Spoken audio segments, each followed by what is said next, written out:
ये आपको डायरेक्ट वाली चीजें समझ आ गई थी। हाँ, कोला एक्सकेवेशन, वॉल्कनिज्म, जो मैग्मा निकलता है, ठीक है ना, तो वो भी एक डायरेक्ट एविडेंस है कि अर्थ के अंदर सब ठीक नहीं है। There are some regions which are solid, there are some regions which are in molten state, ठीक है। एंड अब मुझे बताओ कोई लिक्विड सॉलिड कब होगा, सॉरी कोई सबस्टेंस सॉलिड कब रहेगा, कब ये लिक्विड हो जाएगा और कब ये मोल्टन स्टेट में होगा। इसके साथ आप मेल्टिंग पॉइंट को कंपेयर करो, relate melting point with these things. अगर किसी सबस्टेंस का मेल्टिंग पॉइंट हाई है, जो आप हीट उसको दे रहे हो वो मेल्टिंग पॉइंट तक नहीं पहुंच रहा है, इसका मतलब है वो पिघलेगा नहीं, कमेंट वो सॉलिड ही रहेगा, है ना, समझ आई बात। अब जो मोल्टन स्टेट में होगा वो, अच्छा लिक्विड बताओ, लिक्विड तब होगा जब मेल्टिंग पॉइंट हायर होगा, जो आप टेम्परेचर दे रहे हो that is higher than the melting point, तो वो ऑब्वियसली मेल्ट हो जाएगा, लिक्विड में कन्वर्ट हो जाएगा, ठीक है। अब बता मुझे molten state, molten state is semi liquid या सेमी सॉलिड, कब होगा, when melting point is exactly equal to the temperature। समझ आ रही है बात आपको, अगर temperature is lesser than melting point it will become, temperature given is greater than melting point it will become liquid, and temperature given is exactly equal to melting point। आप या इसको ऐसे भी दिखा सकते हो अप्रोक्सीमेटली, ऊपर नीचे थोड़ा सा ऊपर नीचे, ठीक है। अगर उसमें कोई चेंज होगी, टेम्परेचर इज इक्वल टू, या ये इसका मतलब है अप्रोक्सीमेटली, अगर अप्रोक्सीमेट कर रहा है मेल्टिंग पॉइंट को, मेल्टिंग पॉइंट से 1-2 डिग्री ऊपर नीचे कर रहा है, तो वो हमेशा मोल्टन स्टेट में ही रहेगा, सेमी लिक्विड या सेमी सॉलिड स्टेट में रहेगा, ठीक है। So direct evidences we have indirect evidences. Indirect evidences में मैंने पहली कौन सी चीज बोली थी, क्वांटिटेटिव टूल्स, यानी प्रेशर, डेंसिटी, टेम्परेचर वगैरह। तो टेम्परेचर का हो गया, समझ आई बात आपको,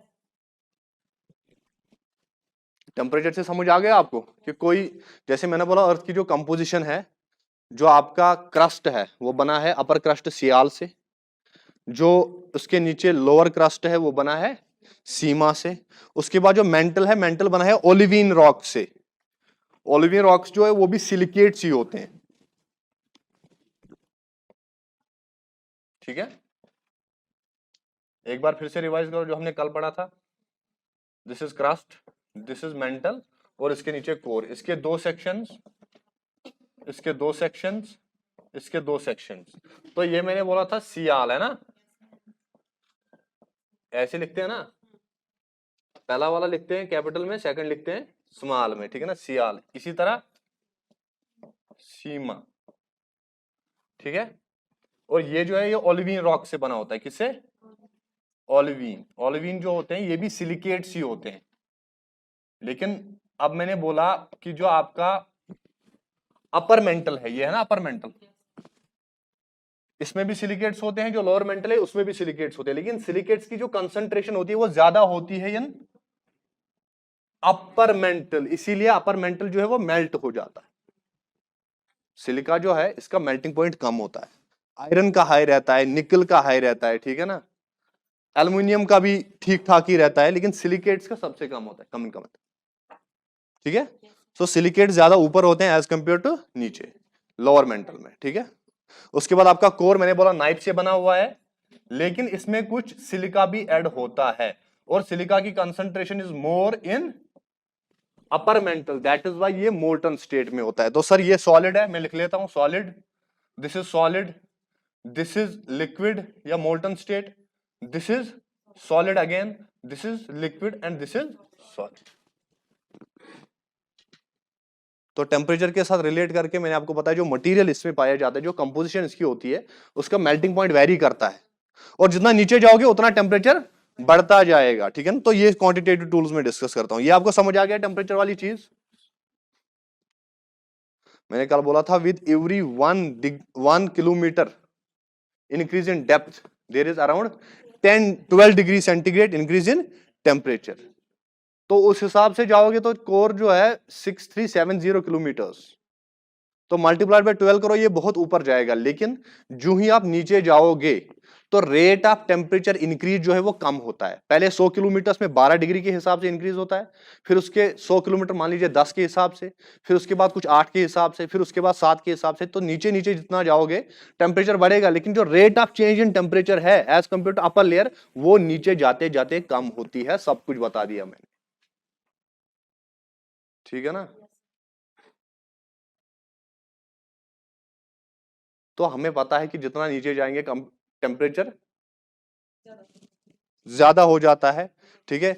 और ये जो इसकी कंपोजिशन है वो भी चेंज हो जाती है। तो यहां से हम अंदाजा लगा सकते हैं कि this is an indirect evidence कि अर्थ के अंदर सब कुछ ठीक नहीं है, कि टेम्परेचर जब बढ़ेगा तो सिलिका जो है मेल्ट होगा, जो नाइफ होगा वो वहीं पे इंटैक्ट रहेगा, ठीक है।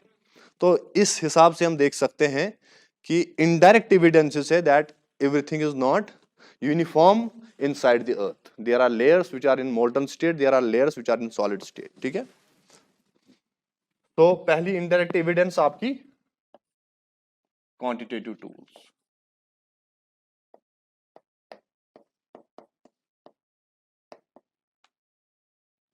That is quantitative tools. और क्वांटिटेटिव टूल्स में सबसे पहले टेम्परेचर, ठीक है, ये हमने डिस्कस किया।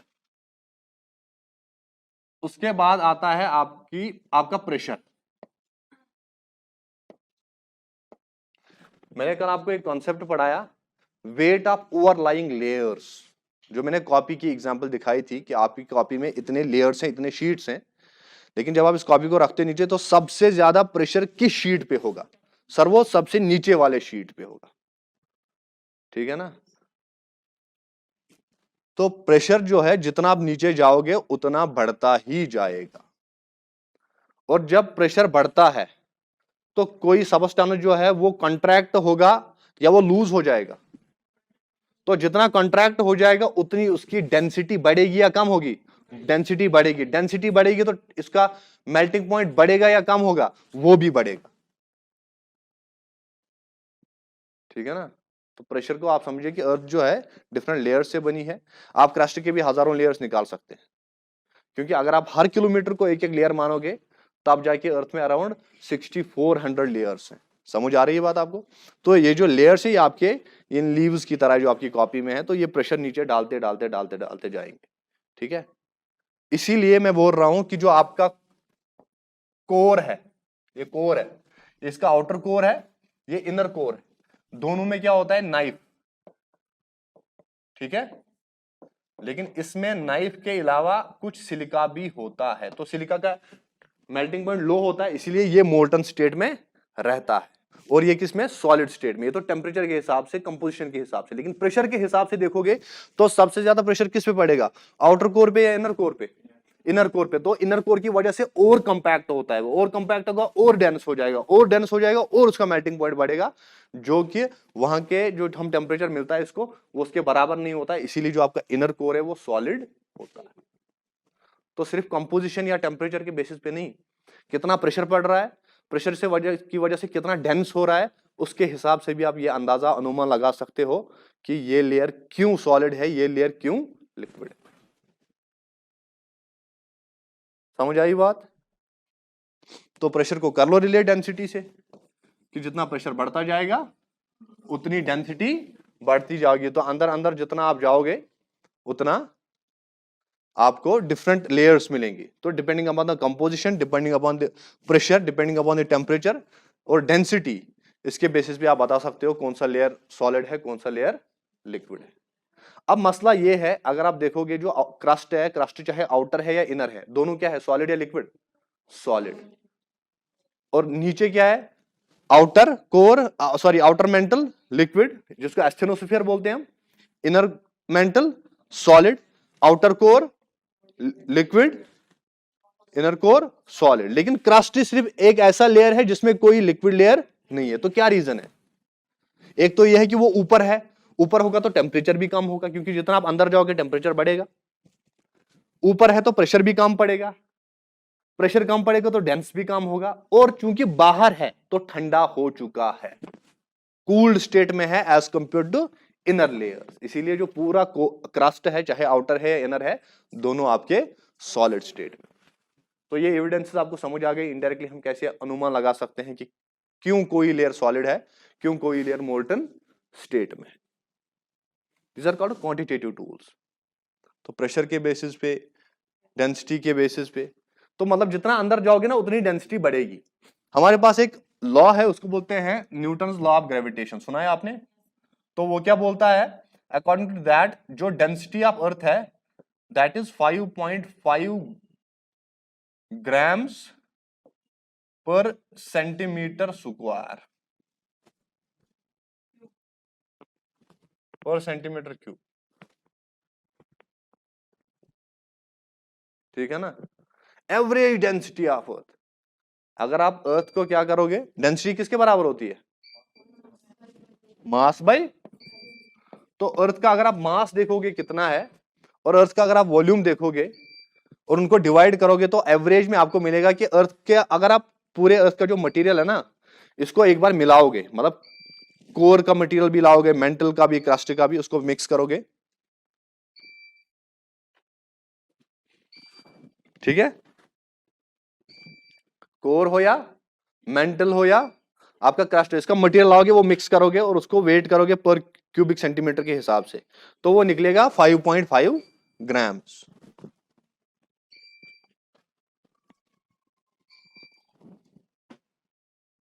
कितना निकलेगा? 5.5 ग्राम्स। ये है एवरेज पूरे अर्थ का, यानी कोर का भी मटेरियल, मेंटल का भी, ठीक है, क्रस्ट का भी, ये मिक्स करोगे तो कितना वैल्यू आएगा? 5.5। लेकिन अर्थ के किस पोर्शन का मटेरियल आप डायरेक्टली मेजर कर सकते हो? जो ऊपर है, क्रस्ट में तो हम खोद सकते हैं ना, ये हमारे पास है। मैं बोल रहा हूं अगर क्रस्ट का भी मटेरियल, मेंटल का भी और आपके कोर का भी, सबको मिक्स करोगे तब जाके वो एवरेज निकलेगा ना। तो वो किसके बराबर बता रहा है न्यूटन? वो है ना उसका law of gravitation, G is equal to m1 into m2 divide by r square, ठीक है ना? वो फार्मूला लगा के कि वो अट्रैक्शन ग्रेविटेशन पुल कितना होगा उसके हिसाब से उसने बता दिया कि it is 5.5 grams per centimetre cube, ठीक है? लेकिन किस पोर्शन का आप मेजर कर सकते हो? दैट इज क्रस्ट का। तो अगर आप क्रस्ट का मेजर करोगे, सर वो निकल के आ रहा है 2.7, कम इन, वो निकल के आ रहा है 2.7, तो कम है या ज्यादा है? मतलब एवरेज 5.5 है लेकिन ऊपर के लेयर्स का क्या है? 2.7। तो जितना नीचे जाओगे क्या अनुमान लगाना पड़ेगा आपको कि जितना नीचे जाओगे वो उतना ज्यादा डेंस होगा। समझ आ रही बात आप?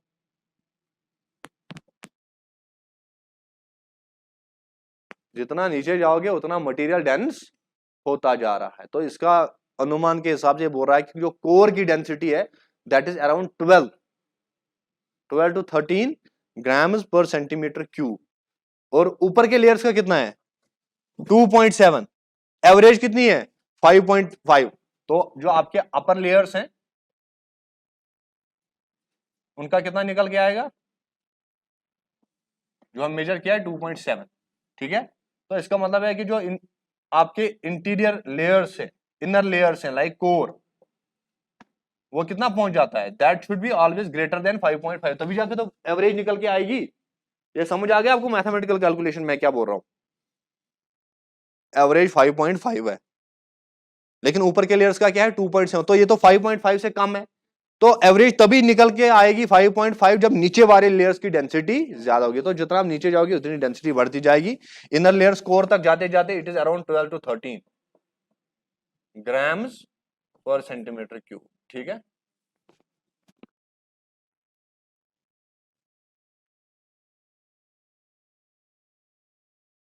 जितना अंदर अंदर जाओगे उतनी डेंसिटी बढ़ेगी। तो ये तो हो गया आपके indirect evidence number 1, quantitative tools. अब आते हैं इसमें सेकंड वाले पे, वो है कॉस्मोलॉजिकल, कि जो मीटियोराइट्स हमारे अर्थ पे आते हैं जब उनको हम तोड़ते हैं तो उनका स्ट्रक्चर भी ऐसा ही कुछ निकलता है कि डिफरेंट लेयर्स होते हैं। तो हम बोलते हैं कि अगर इनका स्ट्रक्चर ऐसा है, ये सेलिशियल बॉडीज है, हमारी अर्थ भी तो सेलिशियल बॉडी है, तो उसका हाल भी ये होगा, है ना? तो इसमें भी लेयर्स हो सकते हैं। So that is the second indirect evidence. और थर्ड जो है most important, that is seismological evidence. सेस्मोलॉजिकल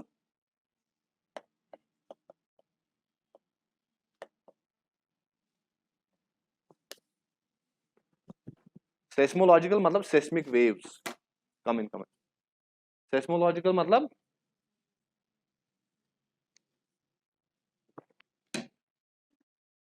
है ना। तो जब अर्थक्वेक आता है, ये तो हो गया ऊपर का क्रस्ट जहां पे है हम है, तो अर्थक्वेक ऊपर नहीं आता है। अर्थक्वेक आता है जहां पे प्लेट्स इंटरैक्ट करते हैं, वो हमेशा सरफेस से नीचे ही होता है।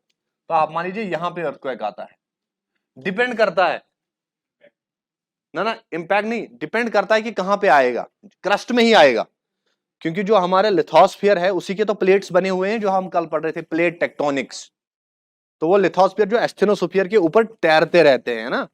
हमने बोला था कि जैसे अल्फ्रेड वेजेनर ने बोला था कि earth is divided into different continents, continental drift theory, लेकिन बाद में हमें पता चला कि असल में कॉन्टिनेंट्स नहीं है, ये तो प्लेट्स हैं। कॉन्टिनेंट्स होते तो फिर ऑस्ट्रेलिया और इंडिया एक साथ नहीं होता, हमें तो हमारे पास तो प्लेट है, इंडो ऑस्ट्रेलियन प्लेट है ना। सो अर्थक्वेक कहां पे आएगा, कभी नीचे भी आएगा कभी ऊपर भी आएगा, तो इनको बोलते हैं shallow focus. Like this your crust, इतना कुछ 33 किलोमीटर मैंने एवरेज बताया था, ओशंस के नीचे तो कम ही होता है 7 से 10 किलोमीटर, क्योंकि पतला होता है ना वहां पे। हाँ, तो अगर यहाँ पे मतलब बिल्कुल क्रस्ट के क्लोज आप मान लीजिए कुछ 10 किलोमीटर नीचे आएगा, इसको बोलते हैं शैलो फोकस। जहां पे अर्थक्वेक आता है ना, जहां से वेव्स निकलती है, उस पॉइंट को बोलते हैं फोकस। तो इसका मतलब शैलो फोकस अर्थक्वेक।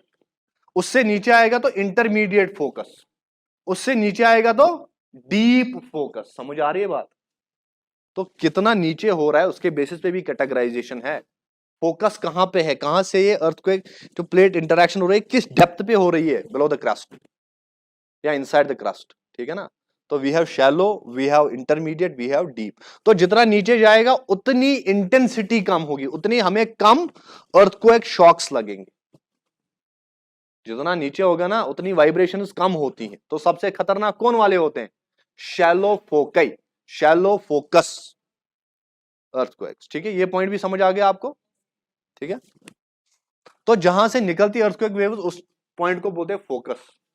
उस फोकस के ऊपर अब हो रहा है 10 किलोमीटर नीचे, लेकिन कहां पे हो रहा है, या तो मेरे पैरों के नीचे होगा, या तो श्रीनगर मेन सिटी में होगा, या तो कहीं और पे होगा। तो जहां पे वो एग्जैक्टली जिस पॉइंट के नीचे जहां पे इंसान बैठते हैं ऊपर, उसके नीचे एग्जैक्टली वो पॉइंट जो है उसको बोलते हैं फोकस। तो जहां पे मैं बैठा हूं, जहां पे लैंड पे वो पॉइंट मीट करता है, उसको बोलते हैं एपिसेंटर।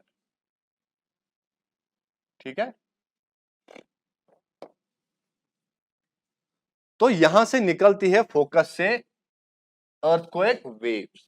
अब जो अर्थक्वेक वेव्स होती हैं ये दो तरह की होती हैं, one are called body waves, another is called surface waves. So we can have body waves, we can have surface waves. अब जो सरफेस पे चलेंगी उनको बोलेंगे सरफेस वेव, लेकिन हम यहां पे किस में इंटरेस्टेड हैं, जो बॉडी में वेव्स चलेंगी, क्योंकि हमें अंदर इन वेव्स की वजह से, वेव्स मतलब रेडिएशंस, वेव्स मतलब वाइब्रेशंस, फॉर्म ऑफ एनर्जी। तो इस एनर्जी से हम अर्थ का एक्सरे उतारेंगे। तो समझ आ रही है बात। जब आपका एक्सरे होता है तो रेडिएशन डाली जाती है ना, तो वैसे ये जो वेव्स होती है ये भी तो रेडिएशन तरह की चीजें होती हैं, वेव्स हैं। ठीक है, और दो तरह की होती है, लॉन्गिट्यूडिनल भी होती है, ट्रांसवर्स भी होती है, वो अभी डिस्कस करते हैं। तो जो यहां से वेव्स निकलेंगे ना, इनसे मैं अर्थ की क्या करूंगा, एक्सरे। मैं आपको उस एक्सरे से दिखाऊंगा कि अंदर सब सही नहीं है, कुछ रीजन्स जो है वो सॉलिड है। वही तो हमने डिबेट कल खड़ा किया था ना, सर ऐसे कैसे, आपने बोल दिया कि ये क्रस्ट है, ये मेंटल है, ये कोर है, उनके अंदर ये इतनी डिसकंटिन्यूटिज है, इनकी कंपोजिशन डिफरेंट है, कुछ मोल्टन स्टेट में है, कुछ सॉलिड स्टेट में। डिबेट तो वही है ना जो हमने कल खड़ा किया था, बस उसी को हम आगे ले जा रहे हैं, उसी की एविडेंस में बता रहा हूं। ठीक है, so body waves and surface waves. Body waves जो होती है ये भी दो तरह की होती है, one is called primary waves, another is called secondary waves. So P waves and जो सरफेस वेव्स होती है ये भी दो तरह की होती है, one are called Rayleigh waves, another is called love waves. So we have love waves and we have Rayleigh waves. ठीक है, अभी इतना याद रख लो। तो हम यहां पे सरफेस वेव्स के साथ छेड़ेंगे नहीं, क्योंकि ये तो सरफेस पे चलती है, तो ये हमें अर्थ का एक्सरे उतारने में मदद नहीं कर सकती है। हमें जो मदद करेगी वो वेव्स जो बॉडी में चलेंगी, यानी अर्थ के अंदर चलेंगी, उनको बोलते हैं बॉडी वेव्स, ठीक है। सो फॉर एग्जाम्पल यहां से जो है, देखिए ये है कोर और ये है इसका आउटर कोर, है ना। आउटर कोर किस फॉर्म में होता है? आउटर कोर लिक्विड होता है, इसलिए तो मैं ऐसे दिखा रहा हूं, ठीक है। ये जो पी वेव्स होते हैं इनको बोलते हैं प्राइमरी वेव्स, ये जो एस वेव्स होते हैं इनको बोलते हैं सेकेंडरी वेव्स। जो पी वेव्स होती हैं ये चलती हैं हर किसी मीडियम के थ्रू, चाहे सॉलिड हो, चाहे लिक्विड हो या गैस हो, तीनों के थ्रू ये पास हो जाती है, ठीक है। लेकिन जो एस वेव्स हैं ये सिर्फ सॉलिड्स में चल पाती, ये चलती है in all medium, so solids, liquids and gas, ठीक है। अब यहां से वेव्स निकली तो ये वेव्स दो तरह की है, P waves and S waves, ठीक है। सो आप देख लीजिए पी, ये जो एस वेव्स हैं, ये जो एस वेव्स हैं ये लिक्विड के थ्रू नहीं चल पाती, तो जब ये यहां से निकलती है एस्टेनोस्फीयर को तो थोड़ा थोड़ा क्रॉस कर लेती है, लेकिन जब ये पहुंचती है आपके आउटर कोर के पास, उसके थ्रू तो ये बिल्कुल भी पास नहीं होती। समझ आई बात?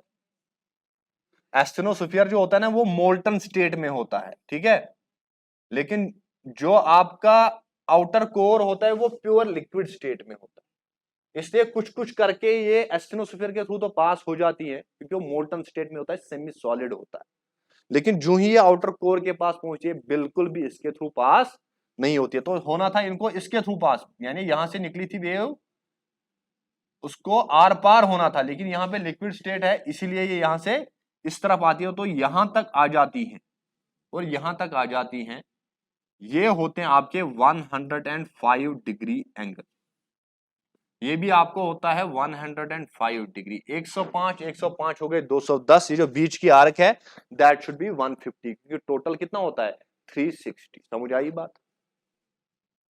इसको बोलते हैं एस वेव की शैडो जोन,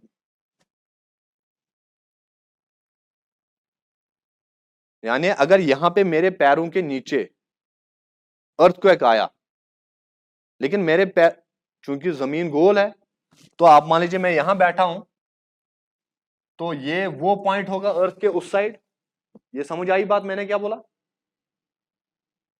मैं अर्थ पे यहां पे बैठा हूं, अगर अर्थ गोल है तो दैट मीन्स मेरे उस साइड भी तो कोई प्लेस होगी ना, मेरे पैरों के एग्जैक्ट नीचे अगर आर पार आप जाओगे, तो अगर यहां पे पी वेव्स निकली, जब अर्थक्वेक होता है तो दोनों वेव्स निकलती है, P waves and S waves, में एस वेव्स की बात करता हूं, तो जो वेव्स निकली अगर मेरे पैरों से निकली तो वो अर्थ के आर पार होनी चाहिए, तो इस पॉइंट एग्जैक्टली अपोजिट पे मिलनी चाहिए, लेकिन हमें यहां पे कोई एस वेव्स नहीं मिलती,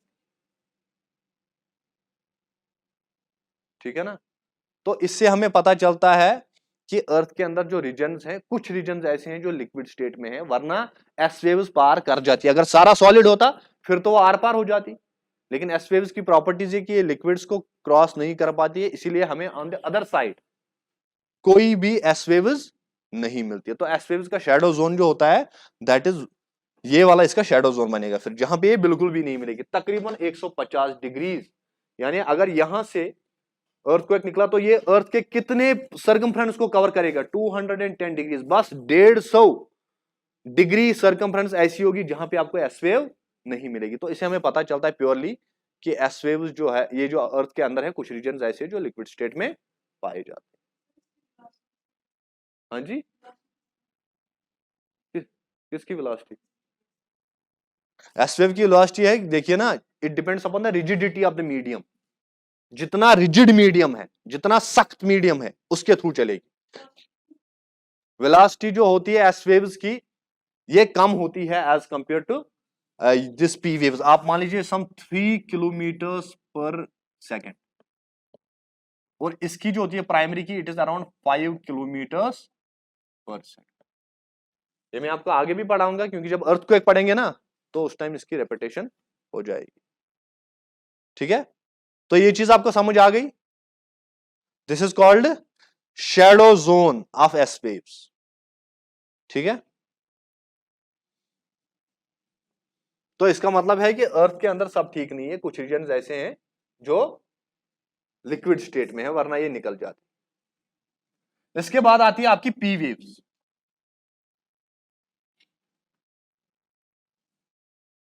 पी वेव्स निकली यहां से, ये आपका आउटर कोर है, ये तो सॉलिड लिक्विड गैस, ये भेदभाव नहीं करती है, हर किसी के थ्रू चलती है, तो यहां से आएगी,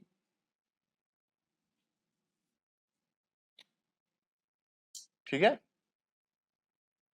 जो यहां इस तरफ जाएंगी ऐसे, ये तो यहां पास होनी है, होगी कि नहीं होगी पास, लेकिन आपने सुना है रिफ्रैक्शन ऑफ लाइट, वो बेंड कैसे होती है, तो यहां पे जब ये अंदर जाएंगी तो अंदर जाते जाते ये थोड़ी बेंड हो जाएंगी।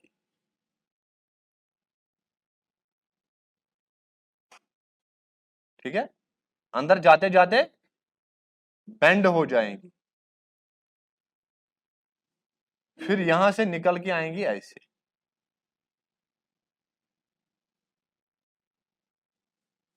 यानी ये 105, ये 105, ये 145, ये 140, तो ये वाले रीजन में आपको कोई भी पी पी वेव नहीं मिलेगी। एस वेव तो छोड़ दो, वो तो बिल्कुल भी नहीं मिलेगी, वो तो इसके नीचे ही नहीं मिलती है।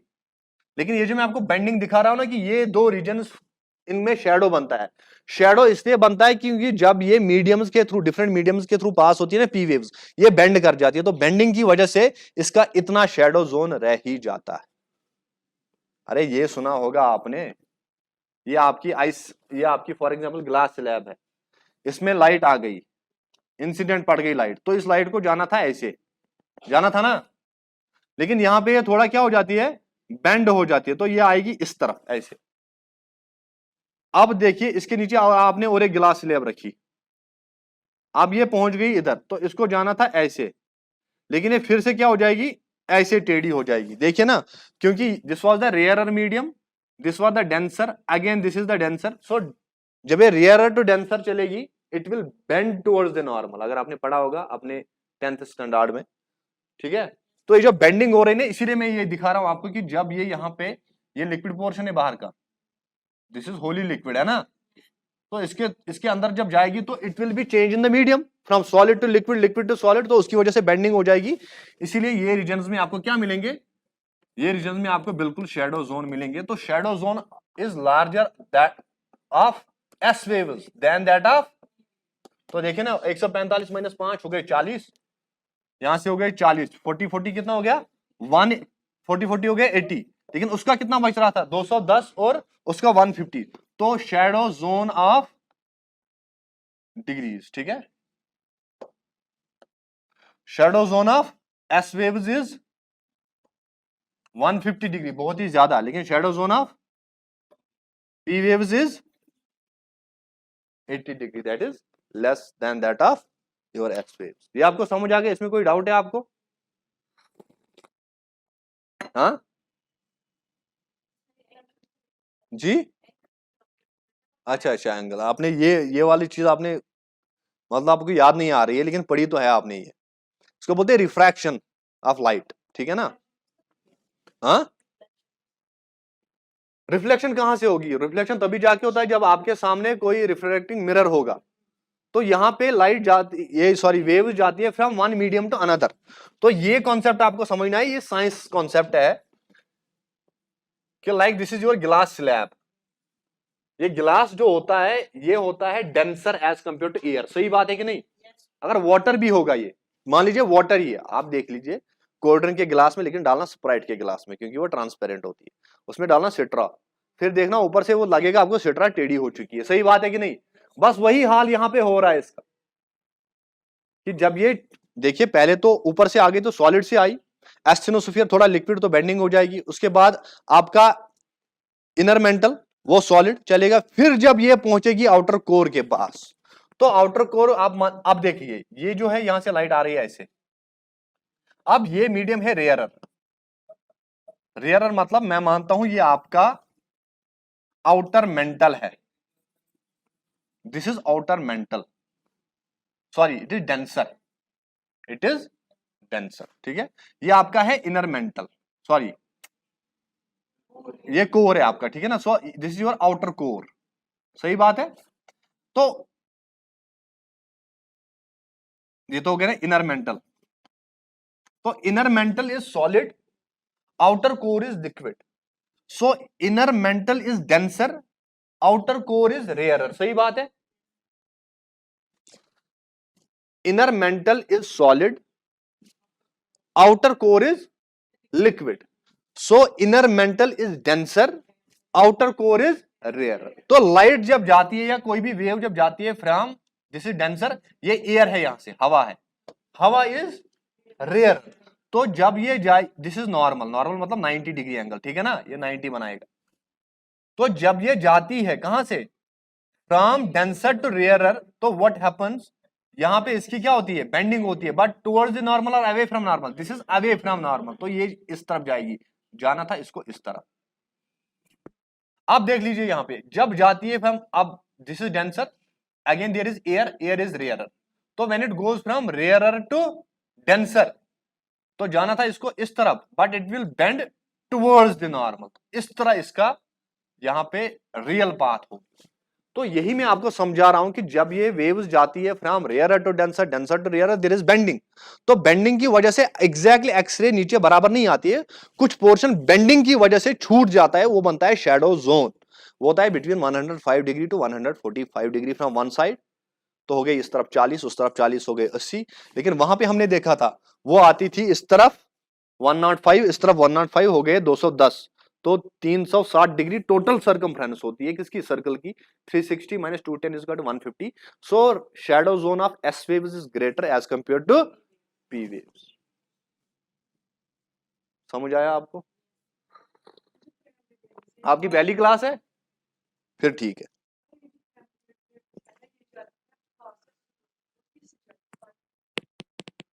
वहां एग्जैक्टली मैंने वही बोला ना, sound travels faster in solids, liquids और गैसेस। बस वही तो मैंने बोला ना, इट डिपेंड्स कितनी स्पीड होगी, किसमें कितनी स्पीड होगी। मैंने बोला पी वेव्स तीनों के थ्रू जाती है, सॉलिड लिक्विड गैस, सही बात है।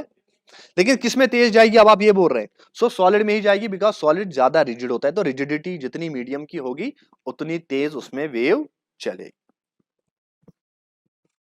आई एम रिपीटिंग, आप ध्यान से सुनिए, ये जो मैं बोल रहा हूं ये है आपका एस वेव्स, ये है आपकी पी वेव्स, ठीक है।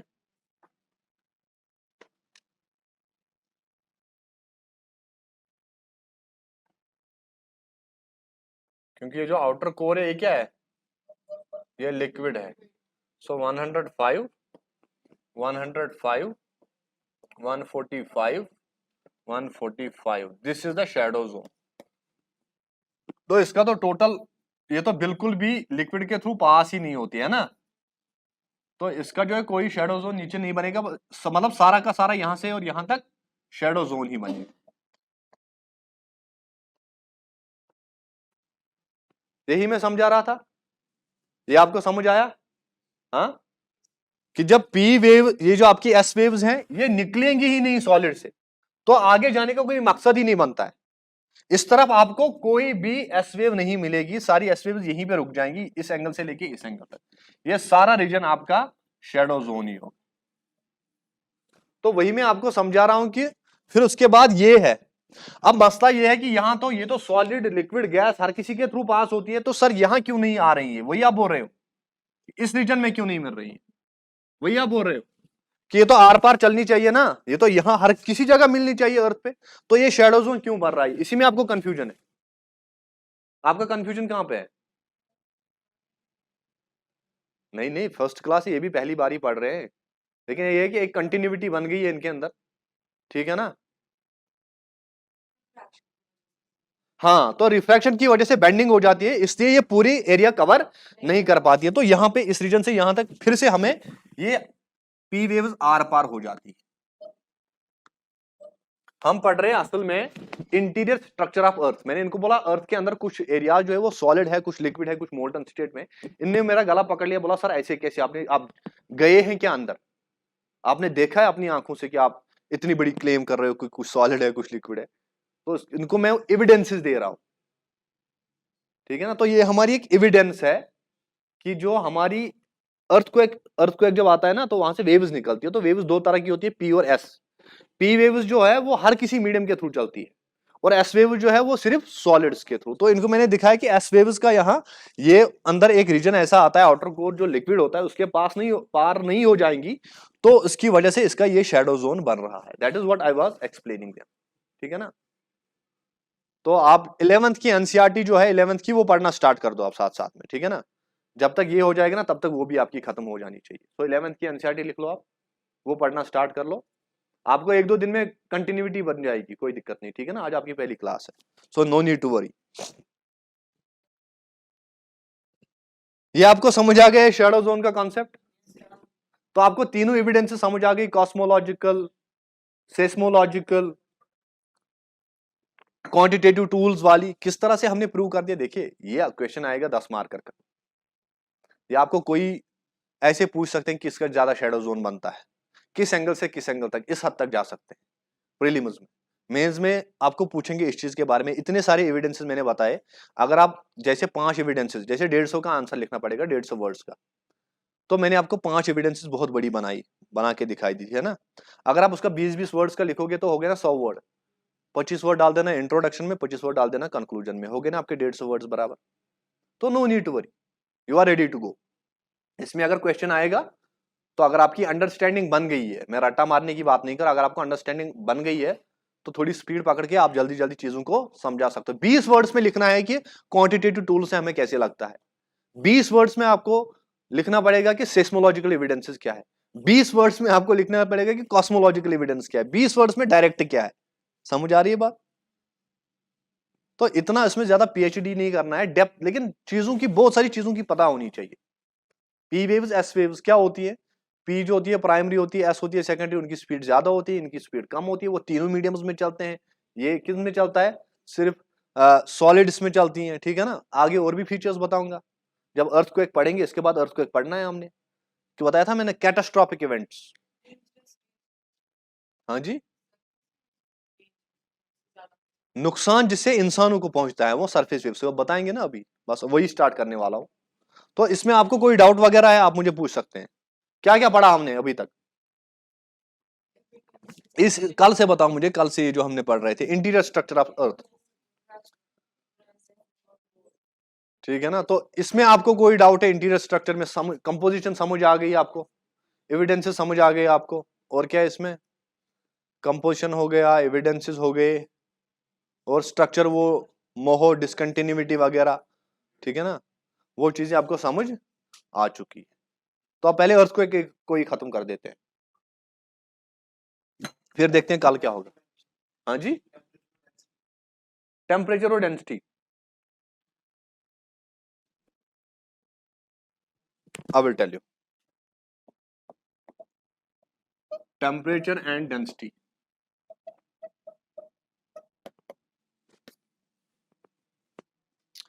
जैसे एयर है, यहां पे जो एयर है, ठीक है, इसकी कुछ डेंसिटी है। जब ये एयर हीट अप हो जाएगा so it becomes lighter. Lighter होने का मतलब है, देखो क्या होता है कि ये गैस जो था अभी, यहाँ पे एयर जो है, इसमें जो मॉलिक्यूल्स बरे बरे थे, ऑक्सीजन के मॉलिक्यूल्स, नाइट्रोजन के वगैरह वगैरह, वो इस तरह थे, तो थोड़ा डेंस था। लेकिन जब इसको आप हीटिंग करोगे इट विल एक्सपैंड। एक्सपेंशन का मतलब है कि आप देखिए ना, ये जो स्पेस इनके बीच में ना, इसको बोलते हैं इंटरमॉलिक्यूलर स्पेस। तो जब आप इसको हीट अप करोगे ना, तो ये जो इंटरमॉलिक्यूलर स्पेस है ये बढ़ जाएगी, मतलब दिस गैस या दिस सबस्टेंस विल एक्सपैंड। तो जब एक्सपैंड हो जाएगा तो सर उसकी वजह से मास बढ़ेगा, ठीक है ना, वॉल्यूम बढ़ेगा। देखिए ना इतने बड़े में थे ये, लेकिन जब आपने इसको हीट अप किया तो ये मॉलिक्यूल जो दूर दूर हो गए, मतलब इट स्टार्टेड एक्सपैंडिंग। जब एक्सपैंड हो जाएगा, अब ये बहुत एरिया पकड़ेगा, उसको बोलेंगे मास एंड वॉल्यूम। मास मतलब कितना, मास तो वही होगा, मास जितना है उतना ही रहेगा लेकिन वॉल्यूम बढ़ेगा, ये इसमें कन्वर्ट हो जाएगा। जब आप एयर को हीट अप करोगे ना, it expands on heating, warmer हो जाएगा, एक्सपेंड हो जाएगा। वार्म होने का, जब आप किसी चीज को हीट दोगे ना तो उसकी इंटरमॉलिक्यूलर स्पेसेस बढ़ जाएंगी, अभी इतनी क्लोज थी अब दूर हो जाएंगी, जब दूर हो जाएंगी ना तो इनका वॉल्यूम बढ़ जाता है, वॉल्यूम बढ़ेगा तो मास वही रहेगा, that means density will decrease. So temperature बढ़ने से डेंसिटी डिक्रीज हो जाती है, ठीक है ना। तो यही तो रीजन है कि जो हमारा आउटर कोर है और इनर कोर है वो क्यों सॉलिड है, वो क्यों लिक्विड है, क्योंकि जो आउटर कोर है उसका टेम्परेचर जो लगता है वहां पे वो मोल्टन स्टेट में आता है, इसका मतलब है कि उसकी डेंसिटी कम हो जाती है as compare to inner core. So inner core के बरक्स आउटर कोर की डेंसिटी कम है, ठीक है, इसीलिए वो मोल्टन स्टेट में पाया जाता है। तो है ना, इनर कोर में टेम्परेचर ज्यादा तो होता है लेकिन जो प्रेशर ऊपर से आता है ओवरलाइंग लेयर्स का, उसकी वजह से वो उस फॉर्म में रहता है। हाँ, टेम्परेचर ज्यादा है लेकिन उसमें और भी रीजंस है ना, उसमें प्रेशर जो ऊपर से आता है वो है, और सबस्टेंस भी अलग है ना, जैसे नाइफ है, नाइफ उसमें सिलिका है तो सिलिका का ऑलरेडी कम है इसलिए वो जल्दी पिघल जाता है।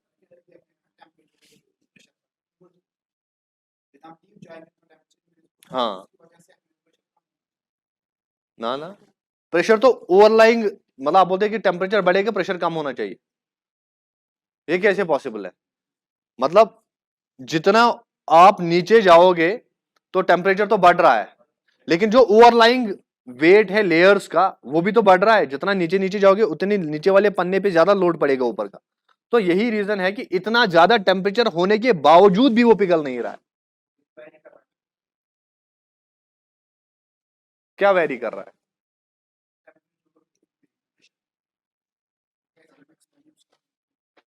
मैं बोलता हूं कि हाँ, किसकी? एटमॉस्फेरिक प्रेशर की बात कर रहे हैं आप? ये जनरल स्टेटमेंट पूछ रहे हैं प्रेशर के बारे में। तो मतलब देखिए, जितना आप अंदर अंदर जाएंगे टेम्परेचर बढ़ेगा, ठीक है, जितना अंदर अंदर जाएंगे उतनी डेंसिटी भी बढ़ेगी, जितना अंदर अंदर आप जाएंगे, मतलब मटेरियल डेंस है। मैं बोलता हूं देखिए, जो कोर है ना, मसला यहां पे है कि सर कोर का कुछ रीजन सॉलिड क्यों है, कुछ रीजन लिक्विड क्यों है। टेम्परेचर जो है इनको तकरीबन सेम ही मिल रहा है लेकिन वो सॉलिड क्यों है, वो लिक्विड क्यों है, it depends upon the composition, किस चीज से बना है, किस चीज से बना है उसकी भी तो कंपोजिशन देखनी है। जैसे सिलिका होता है आउटर वाले लेयर में, जो आउटर वाला आपका कोर है उसमें सिलिका होता है, तो सिलिका की कंपोजिशन ऐसी है कि सिलिका थोड़ी सी भी हीट दे दो ना वो पिघल जाता है, ठीक है। नहीं आपका मतलब वो क्या है, लेकिन एक्सेप्शंस आर देयर। आपको बाकी देखिए, आप इसको इंडिपेंडेंटली इन चीजों को नहीं समझ सकते ना यहाँ पे। जब आप टेम्परेचर की बात कर रहे हो साथ में डेंसिटी की भी बात कर लो ना, जब आप डेंसिटी की बात कर रहे हो साथ में प्रेशर की भी बात कर लो ना, तो जितना अंदर जाओगे ये तीनों चीजें बढ़ती जा रही है, ठीक है। तो इसका मतलब है अंदर हर किसी चीज का हाल एक जैसा होना चाहिए। अगर अंदर जाते जाते टेम्परेचर भी बढ़ रहा है, प्रेशर भी बढ़ रहा है, डेंसिटी भी बढ़ रहा है, मतलब अंदर सब कुछ फिर यूनिफॉर्म होना चाहिए। तो कुछ सॉलिड क्यों है, कुछ लिक्विड क्यों है, कुछ मोल्टन क्यों है, क्योंकि उनकी कंपोजिशन ऐसी है, वहां पे मटेरियल ऐसा है कि उस मटेरियल के साथ जब वो इक्वल टेम्परेचर, इक्वल प्रेशर और इक्वल, है ना, डेंसिटी के साथ, तो उसमें चेंजेस आ जाती है। तो कंपोजिशन इज वेरी इंपॉर्टेंट। यहाँ पे चेंज जो आ रही है ना वो कंपोजिशन की वजह से आ रही है कि हर कोई लेयर एक जैसे मटेरियल से नहीं बना है। नहीं, ये जनरली पूछ रहे थे कि प्रेशर और टेम्परेचर के बीच में क्या क्या रिलेशन है, सो आई वाज एक्सप्लेनिंग दैट, ठीक है। लेकिन आप ये याद रखिए, आप दूसरे एंगल से क्वेश्चन पूछ रहे हैं, आप इस तरह समझिए कि जो हम पढ़ रहे हैं कि अंदर जा रहे हो टेम्परेचर बढ़ रहा है, अंदर जा रहे हो तो प्रेशर बढ़ रहा है, ये समझ आ गया आपको। अंदर जाओगे तो डेंसिटी बढ़ेगी।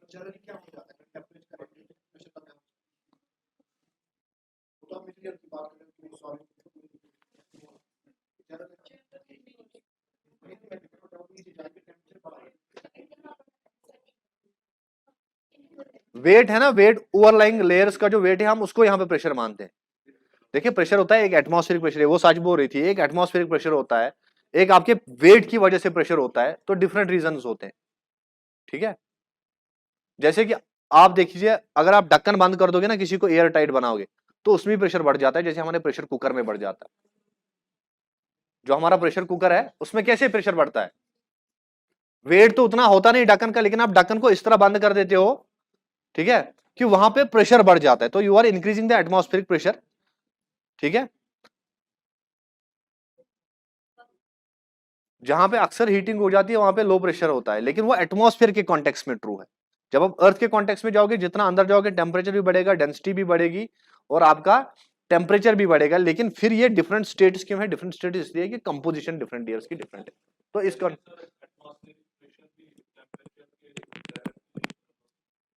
नहीं, हम बोलते हैं ना, जैसे हमारा एयर है ना, जहां पे ज्यादा सनशाइन पड़ती है वहां चीजें, वहां ज्यादा एयर गर्म हो जाएगा। तो एयर जब गर्म हो जाएगा तो एयर जो है लाइटर हो जाएगा, लाइटर हो जाएगा, वार्मर हो जाएगा, ये ऊपर जाएगा। तो वहां पे जो कंडीशन बनती है उसको बोलते हैं low pressure condition.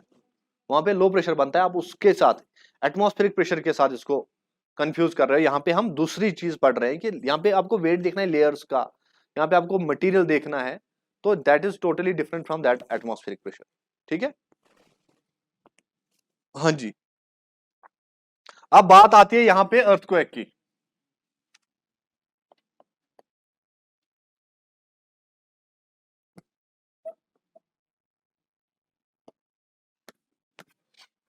What is earthquake? हाँ, शेकिंग ऑफ अर्थ। किसकी वजह से शेकिंग हो जाती है ना? जो हमने कल पढ़ा था प्लेट टेक्टोनिक्स। तो plate tectonics is the main reason behind the earthquake, ठीक है।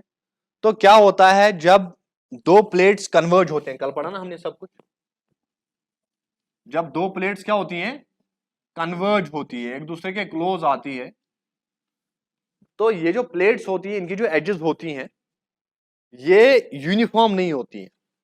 आप ऐसा ना समझो कि टाइल के साइड में टाइल बिठा दी तो कोई उतनी ज्यादा शेकिंग नहीं हो जाएगी। ये रगड़ सरफेसेस होती हैं। तो जब ये मतलब आपको ऐसा लगना चाहिए कि ये ऐसे जाके इसमें फिट बैठती है, इस तरह नहीं बैठेंगी, ये एक दूसरे के ऊपर चढ़ जाते हैं। तो रगड़ सरफेस की वजह से और भी प्रेशर बढ़ जाता है, जिसकी वजह से अगर आप उसको फिट बिठाना है, जैसे ये देखिए ना, अगर ऐसे ये बैठ जाता सीधे then it was good, fit हो जाता, उतनी ज्यादा शेकिंग नहीं हो जाती। लेकिन ये बैठता है एक दूसरे के ऊपर, तो इसको फिट बिठाने के लिए थोड़ी सी मूवमेंट करनी पड़ती है। तो ये जो मेरे हाथ ऐसे घूम रहे हैं ना, this is what is called shaking. इस तरह होती है earthquake. So earthquake is an outcome of plate tectonics. जब दो प्लेट्स इंटरैक्ट करते हैं, अगर दो प्लेट्स दूर भी हो जाते हैं अचानक से, तो वहां पे भी शेकिंग हो जाएगी, ठीक है ना। तो दोनों बाउंड्रीज पे आपके अर्थक्वेक्स हो सकते हैं, कन्वर्जिंग बाउंड्री पे भी और डाइवर्जिंग बाउंड्री पे। और कल हमने तो देख ही लिया ट्रांसफॉर्म, वो तो वही है, San Andreas fault, San Andreas fault जहां पे वो ट्रांसवर्सली चल रही है ना, तो वहां पे भी थोड़ी सी मूवमेंट हो जाती है। तो जहां पे भी प्लेट टेक्टोनिक्स होगी, आप मान लेना कि वहां पे अर्थक्वेक होना ही होना है, ठीक है।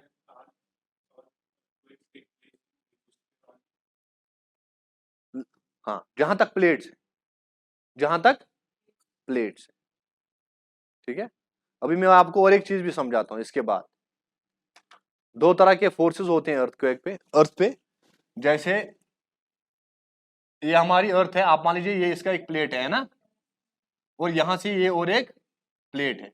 तो ये प्लेट आपस में कन्वर्ज हो रहे हैं, सही बात है, या ये प्लेट्स आपस में डाइवर्ज हो रहे हैं, तो दोनों तरह से शेकिंग हो जाएगी। ये जो फोर्स लग रहा है ना, this force is acting tangentially to अर्थ।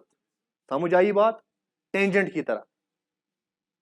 लेकिन ऐसा भी हो सकता है कि ये जो प्लेट है ना, ये जमीन के अंदर ही धस जाए, नीचे की ओर चला जाए। अभी जो मैं फोर्स दिखा रहा था वो मैं ऐसे दिखा रहा था, लेकिन ऐसा भी हो सकता है कि ये ऐसे चले जाए, या ऐसा भी हो सकता है कि यही ऊपर चला जाए, ठीक है ना।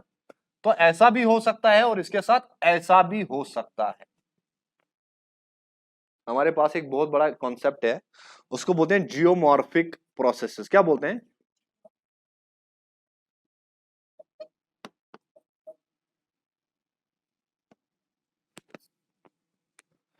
जियोमॉर्फिक प्रोसेसेस वो प्रोसेसेस होती हैं जो अर्थ की मॉर्फोलॉजी पे को इंपैक्ट करते हैं।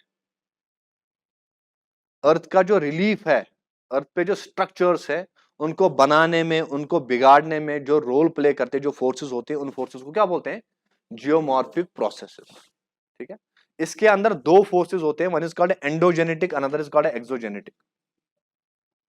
जो अर्थ के अंदर से फोर्सेस जनरेट होंगे उनको क्या बोलते हैं, एंडोजेनेटिक फोर्सेस। और जो अर्थ के आउटसाइड फोर्सेस इंपैक्ट करते हैं उनको क्या बोलते हैं, एक्सोजेनेटिक। जैसे एग्जांपल दीजिए मुझे, जो प्लेट टेक्टोनिक्स है that is an endogenetic force, यानी जिसकी वजह से वॉल्केनिज्म आता है, जिसकी वजह से अर्थक्वेक आता है, जिस called endogenetic force. Exogenetic forces होते हैं जो बाहर से लगते हैं, जैसे बारिश हो गई, बारिश होगी, बर्फबारी होगी तो वो लैंडस्लाइड्स करवाएंगी, समझ आ रही है ना बात, तो वो भी तो जमीन का शक्ल बदल रही है, ठीक है। कहीं पे आपने डैम बना दिया, इतना बड़ा वेट वहां पे डेवलप होता है उस पानी का कि वो जमीन नीचे ही धंस जाती है, ठीक है ना, तो वाटर की वजह से वो हो गया है। सो दैट इज अगेन एक्सोजेनेटिक। तो जो अर्थ के अंदर से फोर्स जनरेट होते हैं जिसकी वजह से अर्थ की जो कॉन्फ़िगरेशन है उसमें चेंज आती है, they are called endogenetic forces. जो बाहर से weathering, erosion, water, air, wind, ये सारे इंपैक्ट्स करते हैं ना बाहर से, so they are called exogenetic, ठीक है। अब ये जो एंडोजेनेटिक फोर्सेस होती हैं ये दो तरह की होती है, one is called diastrophism, another is called catastrophism. Another is called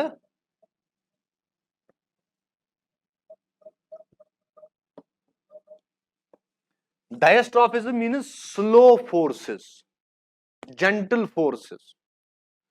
Catastrophism means sudden forces. जैसे earthquake और volcanism, वो किस में आएंगे, volcanism, earthquake, ठीक है ना, इनको बोलते हैं कैटास्ट्रॉफिक फोर्सेस। ये भी जमीन का आकार बदल देती है, जहां पे वॉल्केनो फूट जाएगा पूरा एरिया उसके अंदर दब जाता है, जहां पे अर्थक्वेक आएगा वहां पे बिल्डिंग्स टूट जाती है, जमीन नीचे धंस जाती है कभी कभार, ठीक है, इसका कैटास्ट्रॉफिज्म। लेकिन जो डायस्ट्रॉफिज्म है इनको बोलते हैं स्लो फोर्सेस, जेंटल फोर्सेस, ठीक है। इसमें दो फोर्सेस आती है, one is called orogenic, another is called epeirogenic. Orogenic, another is called epeirogenic. Orogenic means mountain building forces, mountain building forces, and aperogenic is called continent building forces.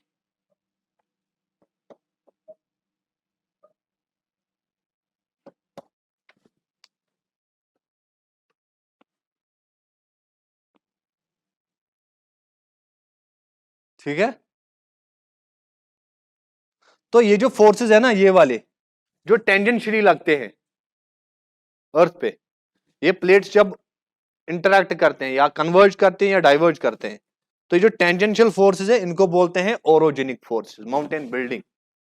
जैसे कल मैंने आपको बताया था फोल्ड माउंटेन्स कैसे बने थे, तो जब एक प्लेट इंडियन प्लेट आ गया यूरेशियन प्लेट की ओर, तो दोनों मिल गए, तो बीच में जो मटेरियल था वो अपलिफ्ट हो गया, ठीक है ना, तो उस चीज को हम बोलते हैं ओरोजेनिक फोर्सेस। लेकिन ये फोर्सेस कि कभी कभार जमीन नीचे धंस जाती है या ऐसे फोर्सेस आ जाते हैं कि जमीन ऊपर चढ़ जाती है, तो इनको हम बोलते हैं अपिरोजेनिक फोर्सेस। तो ये फोर्सेस जो होते हैं ये रेडियल फोर्सेस होते हैं। क्या होते हैं, देखिए ना, ये रेडियस है अर्थ का, तो रेडियस की ओर अंदर की ओर घुसेंगे या रेडियस से बाहर की ओर जाएंगे, तो these are tangential forces, orogenic, these are tangential. और जो आपके अपिरोजेनिक है, दीज आर रेडियल फोर्सेस। तो ये भी आप इसके साथ लिख सकते हैं, रेडियल फोर्सेस। आई समझ बात, कहां से मैं बोलता हूं कि जो डायस्ट्रॉफिज्म होता है these are slow forces, gentle forces. इसके दो तरह के फोर्सेस होते हैं, one is orogenic, another is epeirogenic. Orogenic is called mountain building forces. ये ऐसे फोर्सेस है जो टेंजेंशियली लगते हैं, ये देखिए ना, ये एक प्लेट दूसरी प्लेट की ओर जा रहा है, बीच में जो मटेरियल है वो ऊपर अपलिफ्ट हो गया, तो बन गया ना माउंटेन। अब यही प्लेट यहां पे है, ये जुड़ा हुआ है प्लेट, बीच में टूटेगा, ये इधर जाएगा, ये इधर जाएगा, तो बीच में गैप बन जाएगी, ठीक है ना। सो देखिए ये कैसे बनेगा, ये दिस इज कॉल्ड फोल्डिंग। जब डाइवर्जेंस होगी तो फोल्डिंग हो जाएगी, जब जब कन्वर्जेंस हो जाएगी तो फोल्डिंग हो जाएगी, जब डाइवर्जेंस हो जाएगी तो फॉल्टिंग हो जाएगी। अभी समझाता हूं मैं आपको ये। तो आई एम कमिंग बैक, जो डायस्ट्रॉफिज्म है, दीज आर स्लो फोर्सेस। इसके दो तरीके के फोर्स होते हैं, one is orogenic, another is called epeirogenic.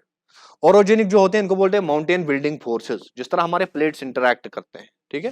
सो ये फोर्सेस टेंजेंशियल होते हैं टू द अर्थ। और जो आपके अपिरोजेनिक है, these are called continent building forces. ये फोर्सेस जो होती है ये रेडियल होते हैं टू द अर्थ, अर्थ की रेडियस की अंदर की ओर कोई चीज घुस गई या बाहर की ओर निकल गई, ठीक है, अंदर जाना बाहर निकलना, these are called radial forces, these are called continent building forces, these are called apirogenic forces। और जो orogenic होती है ये होती है माउंटेन बिल्डिंग, कि ये अंदर बाहर कुछ नहीं जाएगा, प्लेट्स या तो कन्वर्ज करेंगे या तो डाइवर्ज करेंगे, ठीक है। कन्वर्ज करेंगे तो फोल्डिंग हो जाएगी, डाइवर्ज करेंगे तो फॉल्टिंग हो जाएगी। यहां तक अगर आपको समझ आया है, मैं आगे चलूंगा, फिर आराम से मुझे बताओ।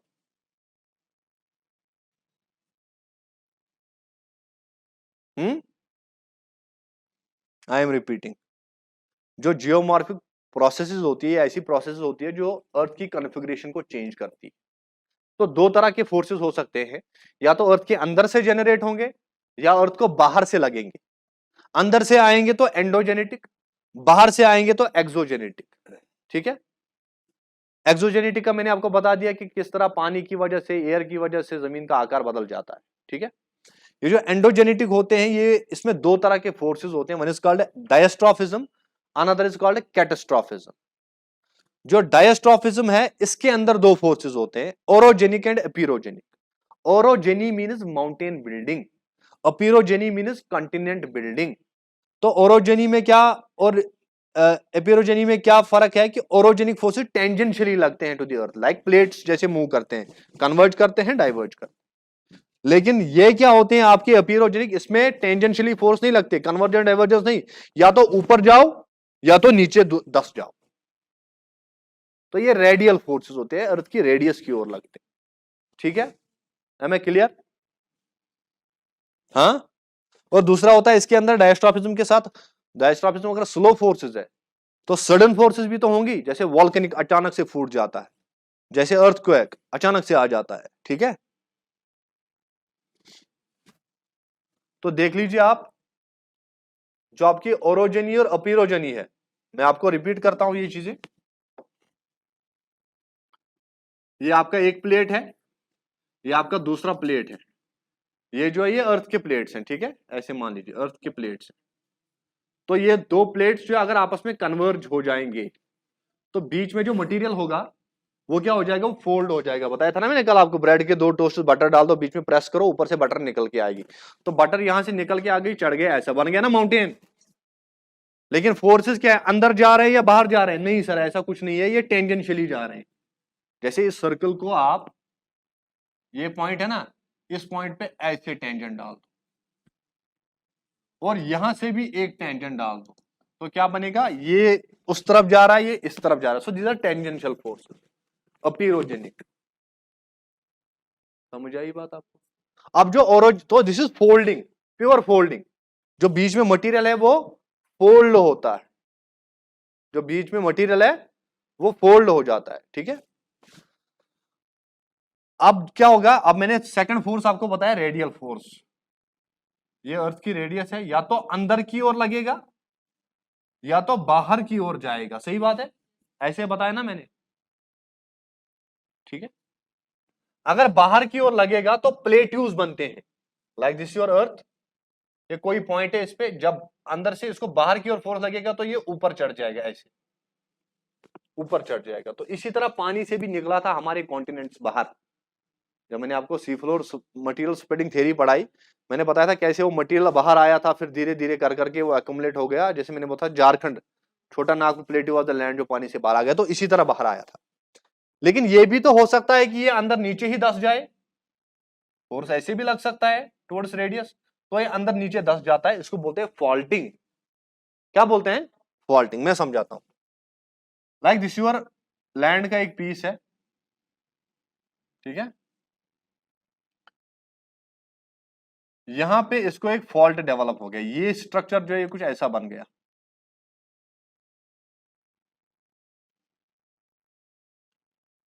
समझ आई बात? ये जो है ना प्लेन ग्राउंड था, तो ये नीचे धस गए, ये जमीन नीचे धंस गई, इस चीज को बोलते हैं फॉल्टिंग। क्या बोलते हैं इस चीज को? क्या बोलते हैं? फॉल्टिंग बोलते हैं। तो क्या होता है, ये जो नीचे जाने वाला पोर्शन है, दिस,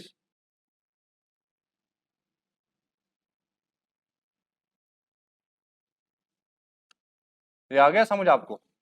ये नीचे धंस गया ना, ये जो नीचे जाने वाला पोर्शन है इसको बोलते हैं ग्रबेन। क्या बोलते हैं? ग्रबेन बोलते हैं इसको। और जो ये ऊपर रह गए ना ये माउंट्स, इनको बोलते हैं होर्स्ट्स।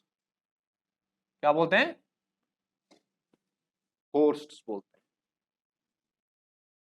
अगर आपने सुना होगा, इंडिया में एक जगह है उसको बोलते हैं नर्मदा रिफ्ट वैली, जिसके थ्रू नर्मदा रिवर चलती है। तो वहां पे यही फॉल्टिंग हो गई थी। वो जमीन प्लेन थी, जहां जहां से नर्मदा चल रही ना, वो जमीन नीचे धंस गई, फिर उसके थ्रू नर्मदा चलने लगी।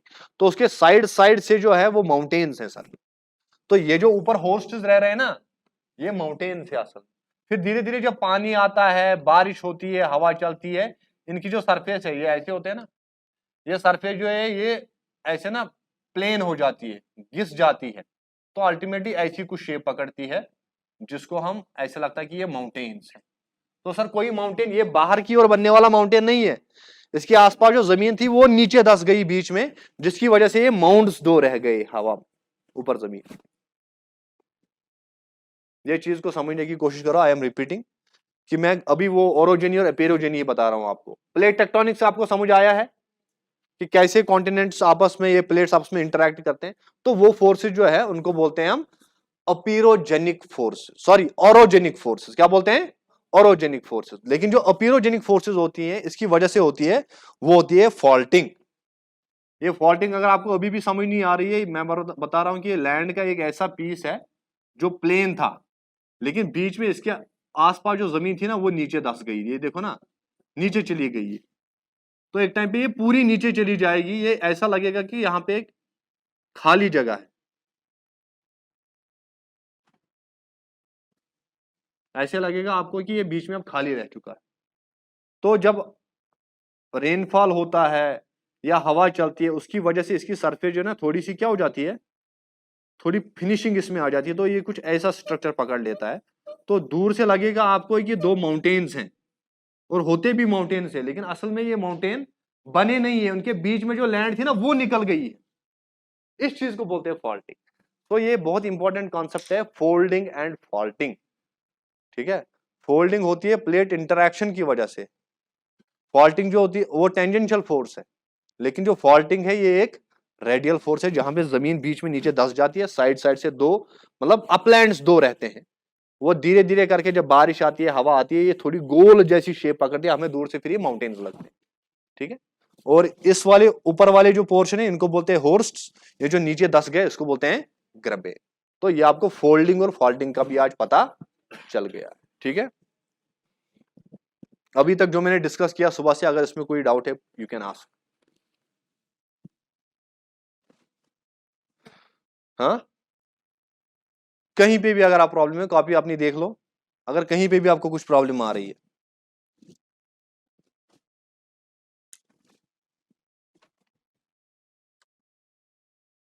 इसमें बड़ी इमेजिनेशन है सब्जेक्ट में, ठीक है ना, कि कैसे हो रहा है। तो जब आप पढ़ना स्टार्ट करोगे, धीरे धीरे करके आपको ये चीजें क्लियर होती जाएगी।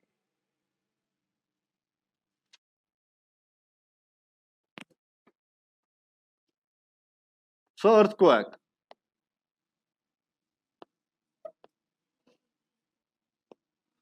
तो सर चाहे फोल्डिंग हो रही है चाहे फॉल्टिंग हो रही है, वहां पे वाइब्रेशंस तो होंगी ना ग्राउंड में। अचानक से जमीन नीचे धंस रही है तो वहां पे वाइब्रेशन होगी। दो प्लेट्स आपस में टक्कर मार रहे हैं, ठीक है, वहां पे वाइब्रेशन होगी। तो फोल्डिंग, फॉल्टिंग, वॉल्केनिज्म, ठीक है, ओरोजनी, अपीरोजनी, इन सब चीजों की वजह से अर्थ में ग्रेजुअल ग्रेजुअल वाइब्रेशंस आती हैं, उनको हम बोलते हैं अर्थ क्वाक्स। ठीक है, अब जो अर्थ क्वाक है ये कैटास्ट्रॉफिक इवेंट है, ये किसी को पूछ के नहीं आता है। ठीक है, तो ये जो अर्थक्वेक है इसको हम मेजर कैसे करते हैं? आपको कैसे पता चला कि अर्थक्वेक आ गया और कितनी मैग्नीट्यूड का आ गया? है ना, इसके लिए एक नहीं नहीं इसके लिए एक इंस्ट्रूमेंट है, उसको बोलते हैं सेस्मोग्राफ। सेस्मोग्राफ,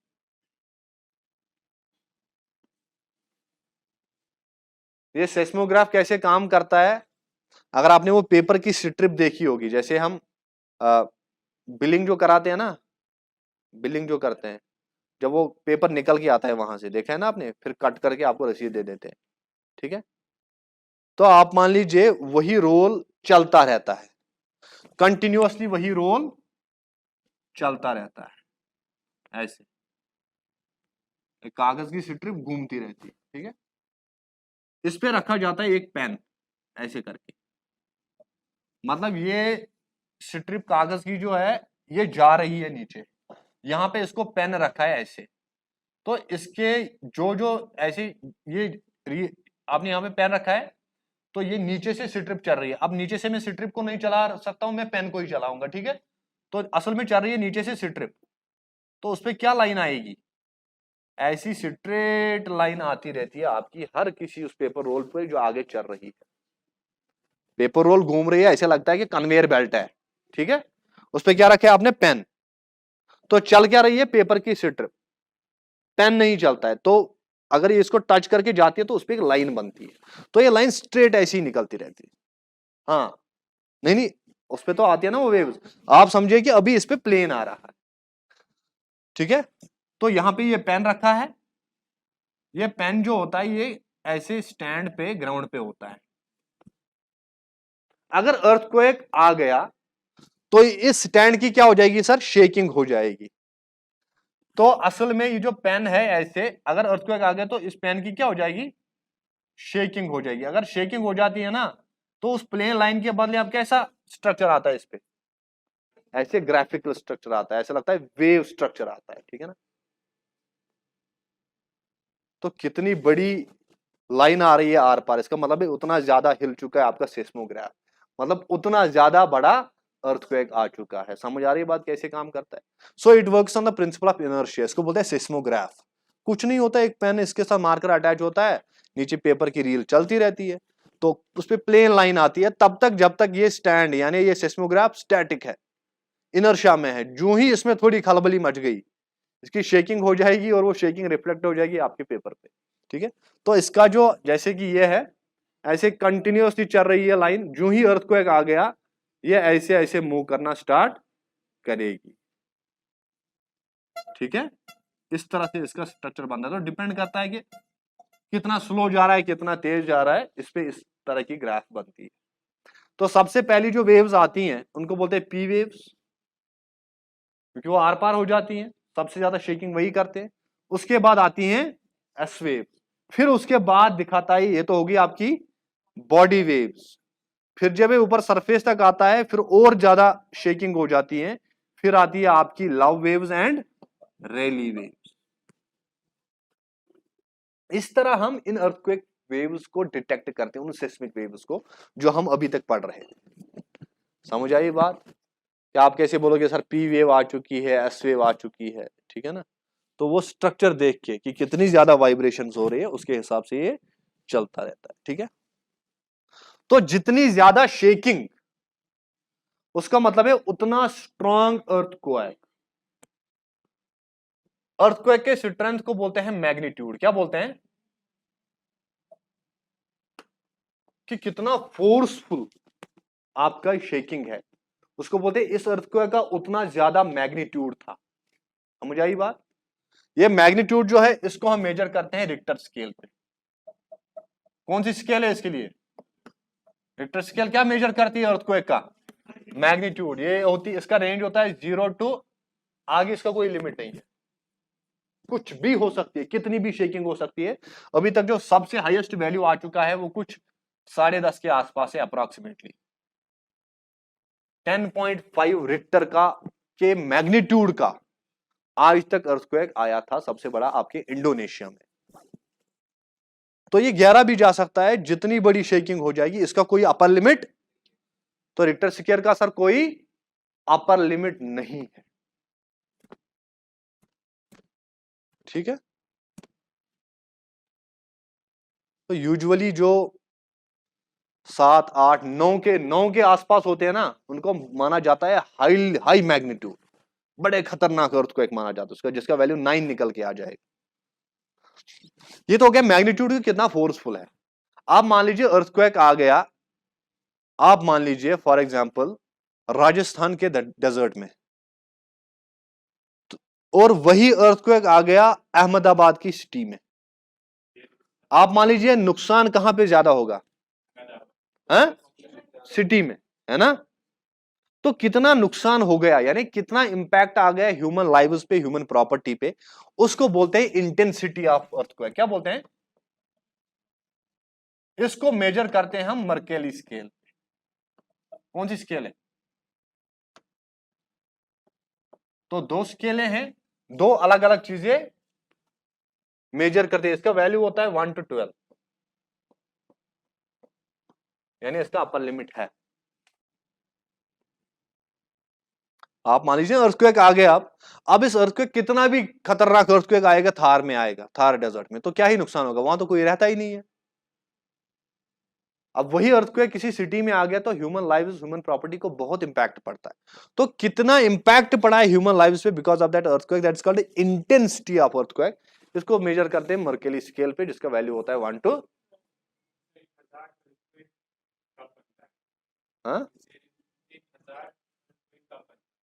अर्थक्वेक कब एक हजार बनता है? हजार किसको बोलते हैं आप? विच इज पोटेंशियल, है ना?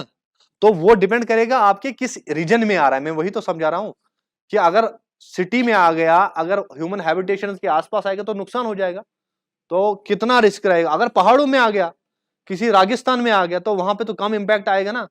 तो यहां पे हजार बनने का पोटेंशियल कम है। It is more where there is more population, जहां पे लोग ज्यादा है। वही तो इंटेंसिटी और मैग्नीट्यूड का मैं बता रहा हूं ना आपको, कि पहाड़ों में अर्थक्वेक आएगा, वहां तो कोई रहने वाला है नहीं, तो ज्यादा नुकसान नहीं हो जाएगा। ठीक है? सो डिजास्टर हो गया, देखिए कितना पोटेंशियल है। जैसे कि अगर 10 रिक्टर का आ गया आपका अर्थक्वेक, ठीक है, तो ये बहुत नुकसान कर सकता है।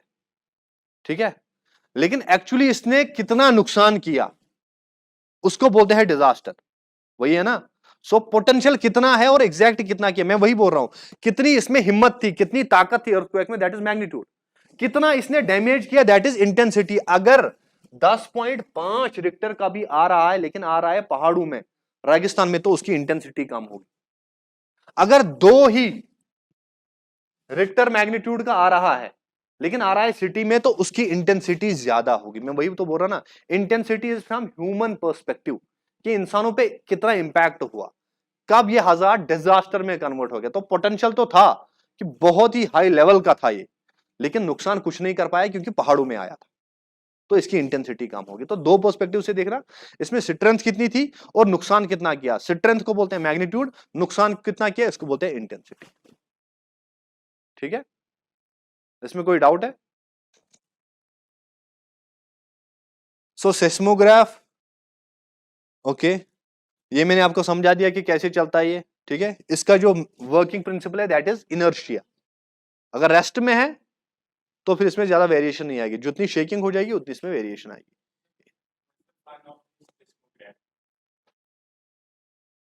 आप जो बोल रहे हैं, आपकी बात बिल्कुल सही है कि आ गया फिर पता चलता है।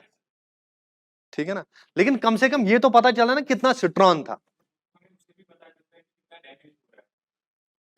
ये जरूरी नहीं है ना, वही तो मैं आपको समझा रहा हूं।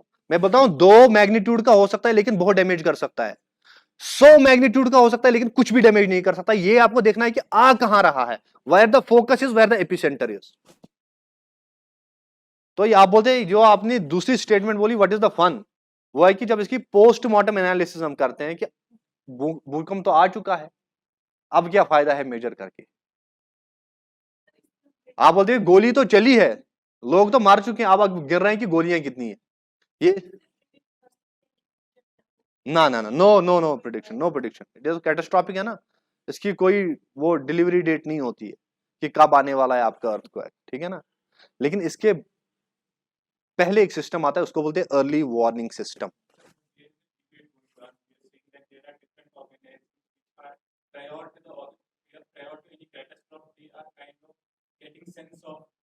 मैं वही तो बोलता ना, उसको बोलते हैं EWS, अर्ली वार्निंग सिस्टम। पहले ही लोगों को अर्ली वार्न कर लो।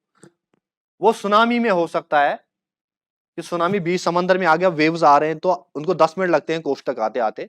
इन 10 मिनट में आप लोगों को आगाह कर सकते हो। यह अलग से टॉपिक हमने पढ़ना है, इन्वायरमेंट एंड डिजास्टर मैनेजमेंट। उसमें इस चीज को बड़ी डिटेल में उसमें बात करेंगे। अभी आप कॉन्सेप्ट समझ लो कि कैसे मैकेनिज्म है, क्या क्या प्रिंसिपल है, ठीक है ना। वो आप अर्ली वार्निंग की बात करते हैं, लेकिन अर्थक्वेक की कोई अर्ली वार्निंग नहीं हो सकती। हाँ, जोनिंग होती है कि किसी रीजन में ज्यादा अर्थक्वेक्स आते हैं, किसी में कम। जैसे हिमालय रीजन, इसमें बहुत ज्यादा सीवियर जोन है ना। जब आप साउथ इंडिया में जाएंगे तो वो रिलेटिवली स्टेबल जोन है। जोनिंग होती है, लेकिन कब आएगा, कितने मैग्नीट्यूड का होगा, क्या इंटेंसिटी रहेगी, इसकी कोई पता नहीं होती है। तो इसमें कोई अर्ली वार्निंग सिस्टम नहीं चलता है। तो इसीलिए जो आपने बोला ना व्हाट इज द फन, तो वो वही है कि ये हमें अर्ली वार्निंग नहीं कर सकता है, ठीक है। हाँ, किसका? बंदे को पेन है, हम मेजर कर रहे हैं कि इसकी कितनी पेन है, बस। बाकी कोई चीज नहीं। हम बोल सकते हैं कि कितने स्ट्रॉन्ग ये अर्थक्वेक आया था, बस इतना पता लगा सकते हैं। लेकिन आगे कब आएगा, दोबारा यहीं पे होगा, किसी और जगह पे होगा, ठीक है ना, इन चीजों का कोई पता नहीं रहता है, ठीक है। तो ये बस मेजरिंग डिवाइस है, एक दिखाता है, इट इज एन इंडिकेटर कि कितने मैग्नीट्यूड का आपका यहाँ पे अर्थक्वेक आ चुका है,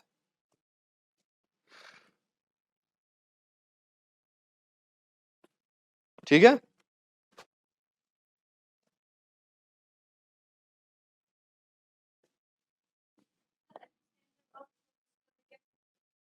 मैं वही तो बोल रहा हूं ना कि जहां पे आप हो, जहां पे सबसे ज्यादा इन वेव्स को फील किया जाता है, हम बोलते हैं कि दिस इज द एपिसेंटर, क्योंकि इसके एग्जैक्टली नीचे फोकस है, ठीक है। अच्छा, कितने डेप्थ पे है, ठीक है ना, वो भी एक अनुमान लगाया जाता है, दैट इज अ प्रेडिक्शन। अगर ज्यादा आपके यहाँ पे देखो, अर्थ की वो एक्सरेज भी उतार देते हैं, या ये भी देखते हैं कि कितना टाइम लगा इस वेव को यहां से यहां तक। मैंने बोला ना पहले पी वेव्स आती हैं, फिर उसके बाद एस वेव्स आती, तो कितना टाइम लगा पी वेव्स को यहां से यहां तक आने में। तो इससे भी हम अंदाजा लगा सकते हैं। मैंने बोला ना स्पीड, पी वेव्स की स्पीड कितनी होती है, 5 किलोमीटर पर सेकेंड। अब आपने देखना है टाइम कितना लगा है, तो टाइम और स्पीड को यूज करके आप डिस्टेंस निकाल सकते हैं। आप बिल्कुल इंट्रिकेट चीज में जाते हो, ठीक है। इतना आपको रिसर्च की जरूरत नहीं है, इतना नहीं पूछेंगे, जो मैं बोल रहा हूं ना उसमें पूछेंगे, ठीक है। मैंने पहले बता दिया 5 किलोमीटर पर सेकेंड किसकी स्पीड होती है, पी वेव्स की। कितना टाइम लगा इनको यहां तक आने में, ठीक है, वो पता लगा लो, फिर उसके बाद आपकी डिस्टेंस निकल जाएगी। तो it can B shallow, it can B intermediate, it can B deep. और कोई डाउट है इसमें? हाँ, तो earthquake is an outcome of plate tectonics. Plate tectonics होगी तो अर्थक्वेक आए। इनफैक्ट सारी जो भी कैटास्ट्रॉफिक प्रोसेसेस है, ये प्लेट टेक्टोनिक्स का ही आउटकम। सर, जब वॉल्केनिज्म आता है ना, वहां पे भी अर्थक्वेक आता है। जब वॉल्केनिज्म होता है तो वहां पे भी अर्थक्वेक आता है। तो मुझे बताइए आप, what are the causes of earthquake, कहां कहां पे आपको अर्थक्वेक मिलेगा? अब आप दिमाग लगाइए। नहीं, सबसे पहले मैंने नहीं प्रोसेसेस बताई ना, कॉन्टिनेंटल कॉन्टिनेंटल कोलिजन। जब कॉन्टिनेंटल प्लेट दूसरे कॉन्टिनेंटल प्लेट से कोलाइड करेगा। मैंने कल बताया था आपको, ये यूरेशियन प्लेट था, इसके नीचे यहाँ पे इंडियन प्लेट आ गया, ये इसके साथ कोलाइड किया, जो बीच में मटेरियल था वो अपलिफ्ट हो गया, उसके हिमालयाज बन गए। सही बात है, बोला था मैंने कल आपको। तो अभी भी ये जो इंडियन प्लेट है ना, अभी भी यूरेशियन प्लेट की को धक्का मार रहा है। ये कब की बात है, जब ये गोंडवाना से निकला था ऊपर की ओर, तब से अभी भी चल रहा है और भी धक्का दे रहा है। इसीलिए हिमालयन जोन में अभी भी क्या अर्थक्वेक्स आते हैं। तो क्या रीजन है? Continental continental convergence.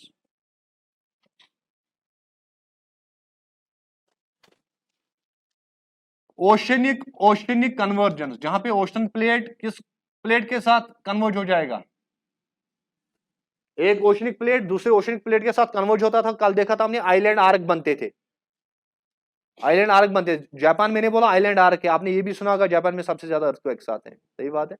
तो जहां पे ओशनिक ओशनिक कन्वर्जेंस होगी, वहां पे भी अर्थक्वेक्स आएंगे। तो सारा प्लेट टेक्टोनिक्स का खेल है।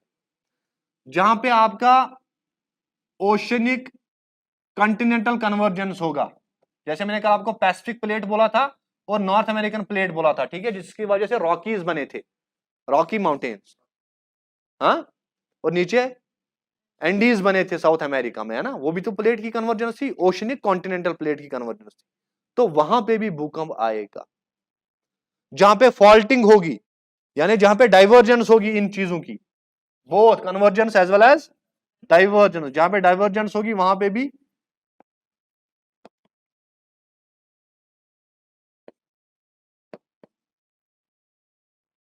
ठीक है ना, जहां पे ट्रांसफॉर्म बाउंड्री बनेगी, सैन एंड्रियास फॉल्ट, वहां पे भी आपकी सो कन्वर्जेंस हो, डाइवर्जेंस हो, ट्रांसफॉर्म हो, हर जगह आपके अर्थक्वेक्स आने के इम्कान है। और भी रीजंस, और भी रीजंस, दीज आर नेचुरल, लेकिन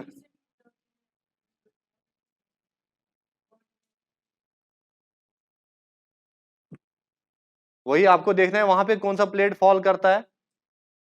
आप मान लीजिए इट इज वहां पे उसके आसपास वो सीज भी हैं, ठीक है ना, सो आपके पास एटलस है, आप मैप ही ले आए।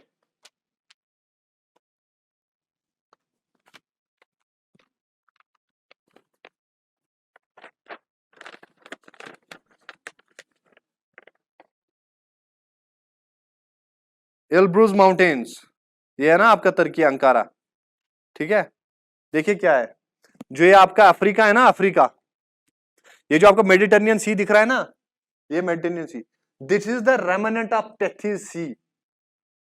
टेथिस सी याद है, लोरेश और गोंडवाना के बीच में था, फिर ये प्लेट्स ऊपर आ गए, फिर मिल गए एक दूसरे के साथ, जो बचा कुचा टेथिस सी है ना, वो क्या है, मेडिटेरेनियन सी, ठीक है। ये रीजन जो है ना जनाब, इसमें बहुत सारे छोटे छोटे प्लेट्स हैं, और अगर आप देखोगे यहाँ पे इटली सुना है नाम आपने, इटली, रोम वगैरह, यहाँ दुनिया के सबसे बड़े बड़े वॉल्केनोस पाए जाते हैं। अभी मैं आपको एग्जांपल्स भी दूंगा इसके, Mount Vesuvius, Mount Etna in Italy, ठीक है ना, इसको बोलते हैं मेडिटेरेनियन वॉल्केनिज्म। यहाँ पे छोटे छोटे प्लेट्स हैं, वही प्लेट्स आपस में इंटरैक्ट करते रहते हैं, तो आप ये लिख सकते हो this is outcome of plate tectonics both continental as well as ocean.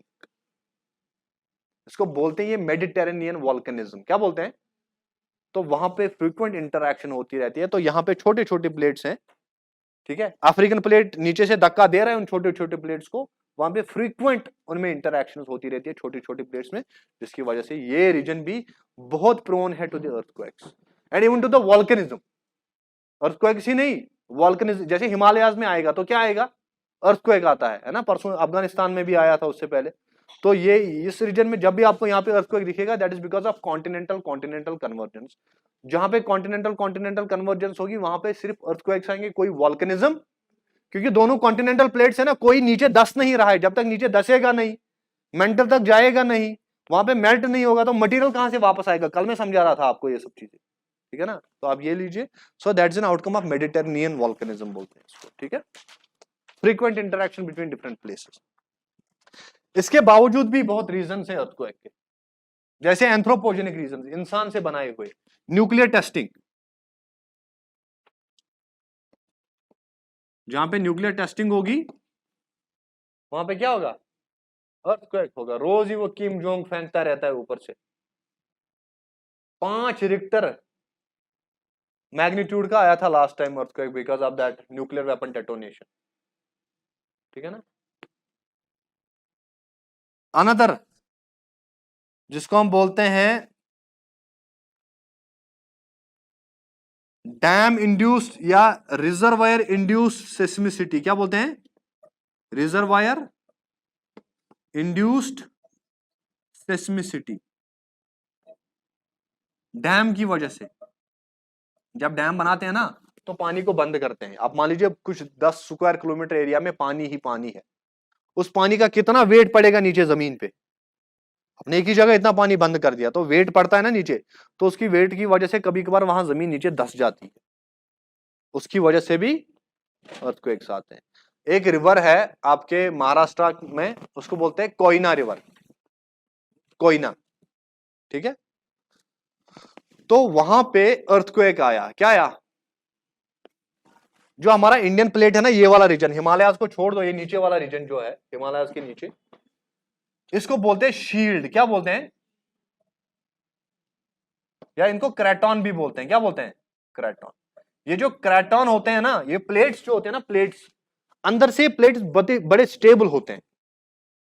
ये प्लेट्स जो होते हैं ये स्टेबल होते हैं, लेकिन जहां पे ये प्लेट्स इंटरेक्ट करते हैं ना, वहां पे चांसेस है अर्थक्वेक आने की और वॉल्केनिज्म आने की। जहां पे प्लेट्स इंटरेक्ट करते हैं वहां पे अर्थक्वेक्स आते हैं और वॉल्केनोज आते हैं, ठीक है।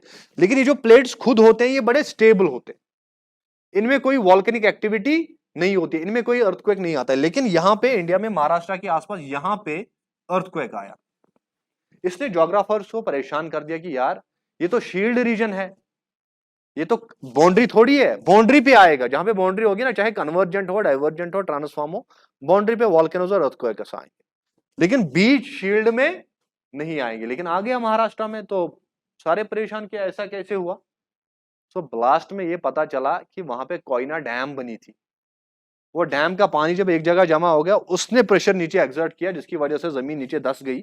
जब जमीन नीचे फॉल्ट कर जाएगी तो उसकी वजह से भी शेकिंग हो जाती है। तो that was reservoir induced seismicity, that was not the natural या प्लेट टेक्टोनिक्स इंड्यूस्ड सेस्मिसिटी। समझ आई ये बात आपको?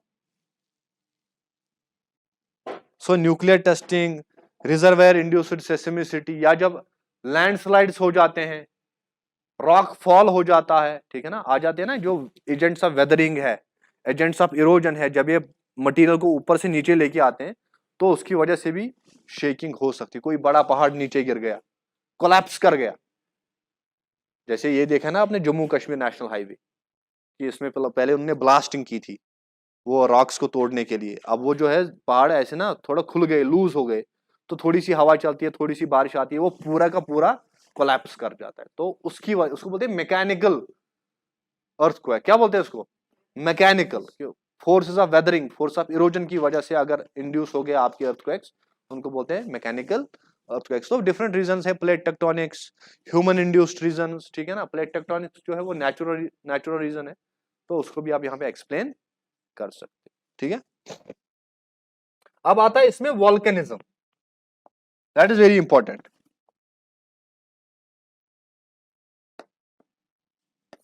वॉल्केनिज्म जो है ये it is also an outcome of plate tectonics, लेकिन कॉन्टिनेंटल में नहीं है, इसको मैंने क्रॉस कर दिया। जहां पे कॉन्टिनेंटल कन्वर्जेंस होगी या डाइवर्जेंस होगी वहां पे वॉल्केनोज नहीं आते। ये होते हैं जहां पे ओशनिक कॉन्टिनेंटल कन्वर्जेंस होगी, यहां पे अक्सर पाए जाते हैं। मैंने आपको कल समझाया था कि ये आपका कॉन्टिनेंटल प्लेट है, यहां से एक ओशनिक प्लेट आ गया, इसके साथ कन्वर्ज करने के लिए जो ही इसके पास आके इसकी डेंसिटी हाई होती है, बेसाल्ट से बना होता है, तो वो इसके पास जब आता है तो इसके साथ इसके नीचे सबडक्ट हो जाता है, ऐसे करके, ऐसे नीचे सबडक्ट होगा तो ये जो ऊपर वाला प्लेट है थोड़ा ऊपर चढ़ जाएगा ऐसे करके, है ना, इसको मैंने रिंकलिंग बोला था कल। और अगर ये नीचे चला गया आप मान लीजिए मेंटल तक, तो मेंटल एस्थेनोस्फीयर वो मोल्टन स्टेट में होता है, हीट बहुत होती है वहां पे, ये भी पिघल जाएगा। ये जब पिघल जाएगा, मेल्ट हो जाएगा, तो ये मटेरियल जो है whatever goes in has to come out, है ना कंजर्वेशन ऑफ मास का जो प्रिंसिपल है, तो ये बाहर निकल के आता है in the form of magma. तो यहाँ पे जो इसकी वजह से माउंटेन्स बनते हैं उनको बोलते हैं वॉल्केनिक माउंटेन। तो हमारे अर्थ का एक रीजन है उसको बोलते हैं पैसिफिक रिंग ऑफ फायर। आप स्टार्ट कर लो, देख लो अपना मैप, देख लो ये आपके पैसिफिक रिंग ऑफ फायर है, यहां से स्टार्ट होता है जो आपका पैसिफिक ओशन है ना, ये देखिए यहीं से इंडियन ओशन के इस साइड से ही, या आपका यहाँ पे इंडोनेशिया वगैरह पड़ता है, इंडोनेशिया से ही जाइए घूम घूम के ये लाओस, कंबोडिया, चाइना का ये रीजन, नॉर्थ कोरिया, ये देखिए जापान, ये वाला रीजन पूरा, ठीक है, रशिया का, क्योंकि ये ओशनिक प्लेट है, ये वाला जो है कलर्ड ये कॉन्टिनेंटल प्लेट है। तो कॉन्टिनेंटल प्लेट और ओशनिक प्लेट जब इंटरेक्ट करेंगे ये हाल होगा, उसके नीचे धंस जाएगा। तो ये वो पूरा वाला रीजन जो है यहां से नॉर्थ अमेरिका का वेस्टर्न पोर्शन पूरा नीचे तक, यहां तक साउथ अमेरिका तक, ये सारे रीजन को बोलते हैं पैसिफिक रिंग ऑफ फायर। इस पैसिफिक रिंग ऑफ फायर में आपको हर जगह क्या मिलेगा, क्योंकि ये वाला रीजन जो है दिस इज ओशनिक प्लेट, और इस साइड सारे का सारा कॉन्टिनेंटल प्लेट है। तो ये इंटरैक्ट करता रहता है, नीचे दसता रहता है, इसके नीचे नीचे दसेगा तो सर ये हाल हो जाएगा, ये हाल हो जाएगा तो मेल्टिंग हो जाएगी, वापस मटेरियल निकल के आएगा, वॉल्केनिज्म इस रीजन में हो जाता है। इसको बोलते हैं पैसिफिक रिंग ऑफ फायर, फूटते रहते हैं। एक तो ये रीजन है, दूसरा अभी मैंने बताया आपको मेडिटेरेनियन वॉल्केनिज्म, वो रीजन याद रखना, ये दुनिया का सबसे इनफेमस रीजन है फॉर दीज वॉल्केनोस।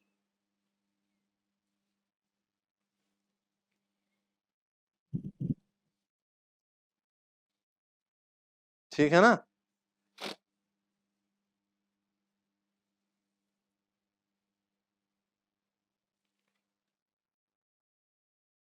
एक बार क्वेश्चन पूछा गया था, what are the advantages of volcanism? हाँ,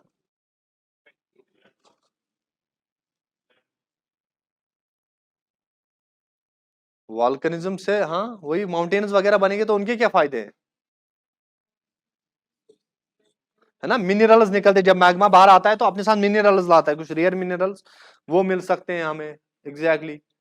ये जो मटेरियल बाहर अंदर से निकलता है ये न्यूट्रिएंट रिच होता है, इसमें आप क्रॉप्स वगैरह ग्रो कर सकते हैं। लाइक हमारा जो डेक्कन प्लेट्यू है वो मैं पढ़ाऊंगा आपको जब इंडियन ज्योग्राफी पढ़ाऊंगा।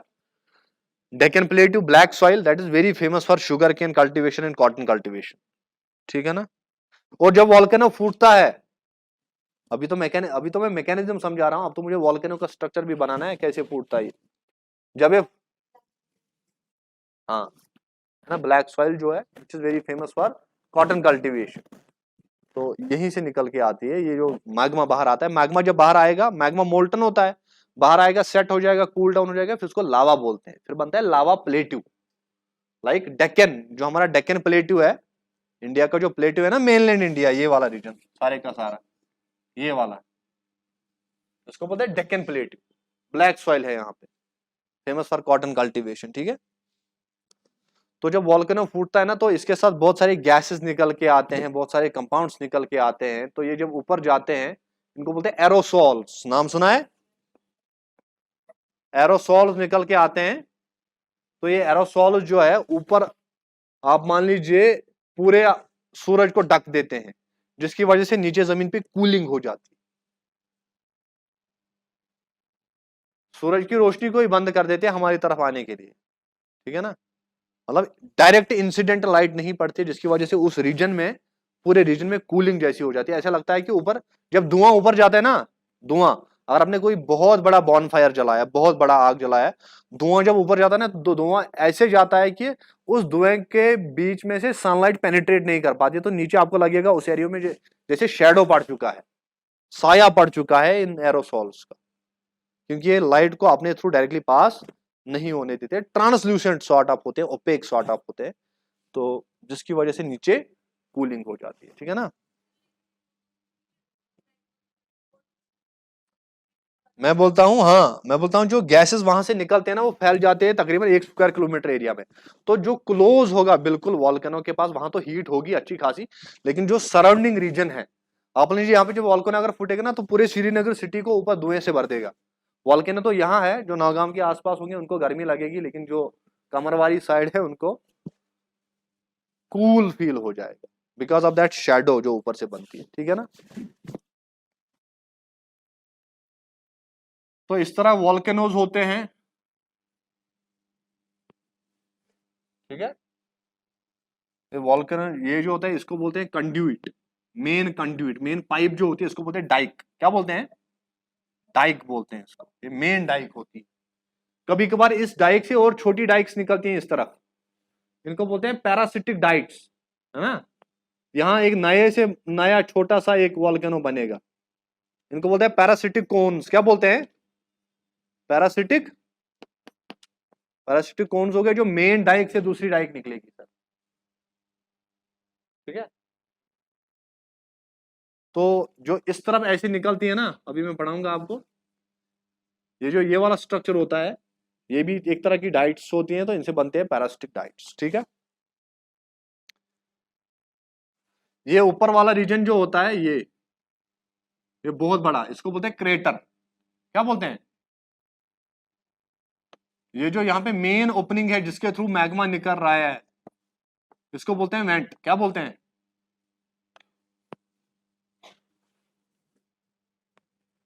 हाँ, क्या बोलते हैं इसको? वेंट से ही मटेरियल निकल के आता है। ठीक है,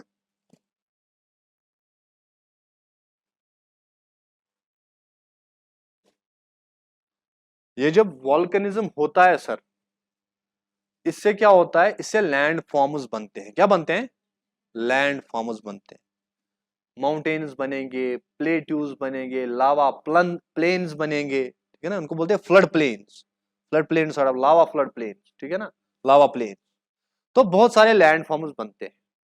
ठीक है, एक टाइप जो है उसको बोलते हैं शील्ड या डोम वॉल्केनो। क्या बोलते हैं? शील्ड या डोम वॉल्केनो। शील्ड वॉल्केनो या डोम वॉल्केनो। इसमें क्या होता है कि जो मटेरियल निकल रहा है ना नीचे से, ये बेसाल्टिक होता है। क्या होता है? दो तरह का मटेरियल निकलता है, या तो बसाल्ट, मैंने बोला ना कल आपको ओल्वीन, गैबो बोला था मैंने, गैबो।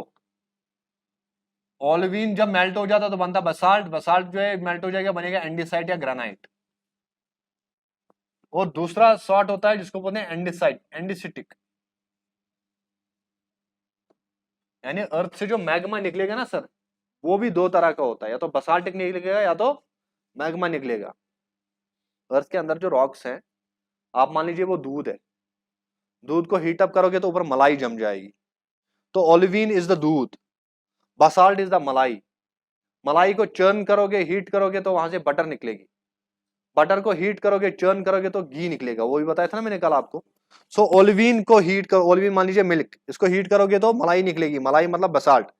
मलाई को हीट करोगे तो बटर निकलेगी, बटर मतलब एंडीसाइट। बटर को हीट करोगे तो घी निकलेगा, घी मतलब ग्रेनाइट। ठीक है ना। तो क्या मटेरियल अंदर से निकल रहा है? देखिए, अगर ओलिवीन हीट अप हो गया है, वहां से बसाल्ट निकलेगा। इसको और टाइम नहीं मिला, इस मलाई को और टाइम नहीं मिला बटर बनने के लिए, यानी एंडीसाइड बनने के लिए, तो ये मलाई ही बाहर आएगी। उसको बोलते हैं बेसाल्टिक इरप्शन। तो अंदर से क्या निकल के आ रहा है? मैग्मा। लेकिन कौन सा मैग्मा? बसाल्टिक या एंडीसिटिक? सर बसाल्टिक भी हो सकता है, एंडीसिटिक भी होता है। जो बसाल्टिक होता है ये बहुत डेंस होता है, जो जितना डेंस होता है ना, उतना वो फ्लोइंग होता है, उतना ज्यादा फैल जाता है। ठीक है, सो बसाल्टिक जो है ये ज्यादा फैलता है, तो यहाँ पे डोम की जो हाइट है ना, ये ज्यादा नहीं बन पाती है, ये फ्लो बहुत करता है। तो अगर आप देखोगे इसका स्लोप बहुत ही कम होता है। इस वॉल्केनो को हम बोलते हैं डोम वॉल्केनो और शील्ड वॉल्केनो। लेकिन अगर एंडीसाइट निकला, तो एंडीसाइट जो ही निकलेगा ना, ये आसपास ही जम जाएगा, मतलब ज्यादा फ्लो नहीं करेगा। देखिए मैं दिखा रहा हूं आपको, this is flowing too much, this is not flowing too much. तो इसकी जो इंक्लिनेशन होती है वो ज्यादा होती है, ये एकदम खड़ा होता है। समझ आ रही है बात आपको? So it can be dome volcano, ठीक है, और शील्ड वॉल्केनो। डोम वॉल्केनो बोलते हैं, शील्ड वॉल्केनो बोलते हैं इसमें जिसमें बसाल्टिक इरप्शन होता है। ठीक है, इसी तरह ये पैरासिटिक भी हो सकता है, पैरासिटिक वॉल्केनो भी हो सकता है। तो मटेरियल क्या बाहर आ रहा है? बसाल्ट आ रहा है, ग्रेनाइट आता है, उसकी बेसिस पे भी आप हाइट बता सकते हो वॉल्केनो की। ये जो होते हैं इनको बोलते हैं एक्सट्रूसिव वॉल्केनिक लैंडफॉर्म्स। क्या बोलते हैं? एक्सट्रूसिव। जो जमीन से बाहर लैंडफॉर्म्स निकलते हैं उनको बोलते हैं एक्सट्रूसिव वॉल्केनिक लैंडफॉर्म। जो जमीन से बाहर बनते हैं, एक्सट्रूसिव वॉल्केनिक लैंडफॉर्म्स।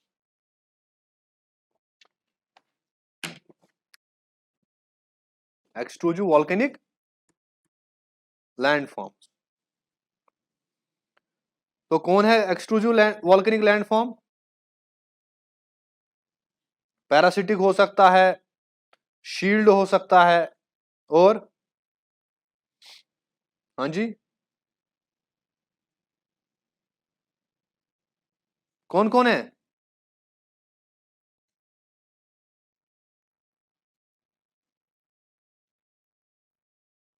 ठीक है, एक तो हो गया आपका शील्ड या डोम वॉल्केनो जिसमें बसाल्टिक इरप्शन होता है, जिसमें एंडिसिटिक होता है, इसकी हाइट ज्यादा होती है, मतलब इंक्लिनेशन ज्यादा होती है, इसको हम सिंडर कोन भी बोलते हैं। क्या बोलते हैं? Cinder cone. ठीक है, ऊपर ये होल ज्यादा खुल गया तो क्रेटर बोलेंगे। ये वो वॉल्केनिक लैंडफॉर्म्स है जो जमीन से बाहर आते हैं। जब मैग्मा बाहर आता है ना, तो जमीन पे क्या बनाएगा वो मैग्मा, क्या शक्ल पकड़ेगा? सर या तो डोम वॉल्केनो होगा या तो सिंडर वॉल्केनो होगा। ठीक है, तो there are many types, craters बन सकते हैं। हाँ, लेकिन इसके साथ साथ कुछ ऐसे भी होते हैं जो इंट्रूसिव भी होते हैं। क्या होते हैं? मैग्मा कहां से आता है, जमीन के अंदर से या बाहर से? अंदर से।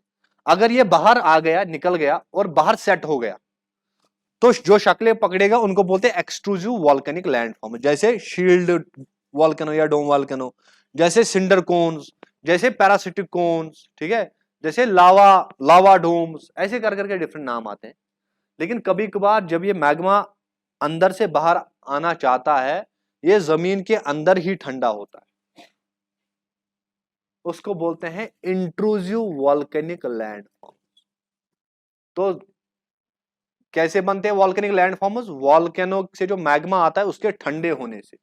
तो ठंडा कहां पे होता है, जमीन के बाहर या अंदर? सर दोनों जगह। बाहर होगा तो एक्सट्रूसिव, अंदर होगा तो इंट्रूसिव। ठीक है ना? तो वॉल्केनिक लैंडफॉर्म्स के एग्जांपल देखिए आपने, पैरासिटिक कोन्स है, शील्ड डोम है, सिंडर है, ठीक है, क्रेटर है। So these are the example. अब बात करते हैं इंट्रूसिव की।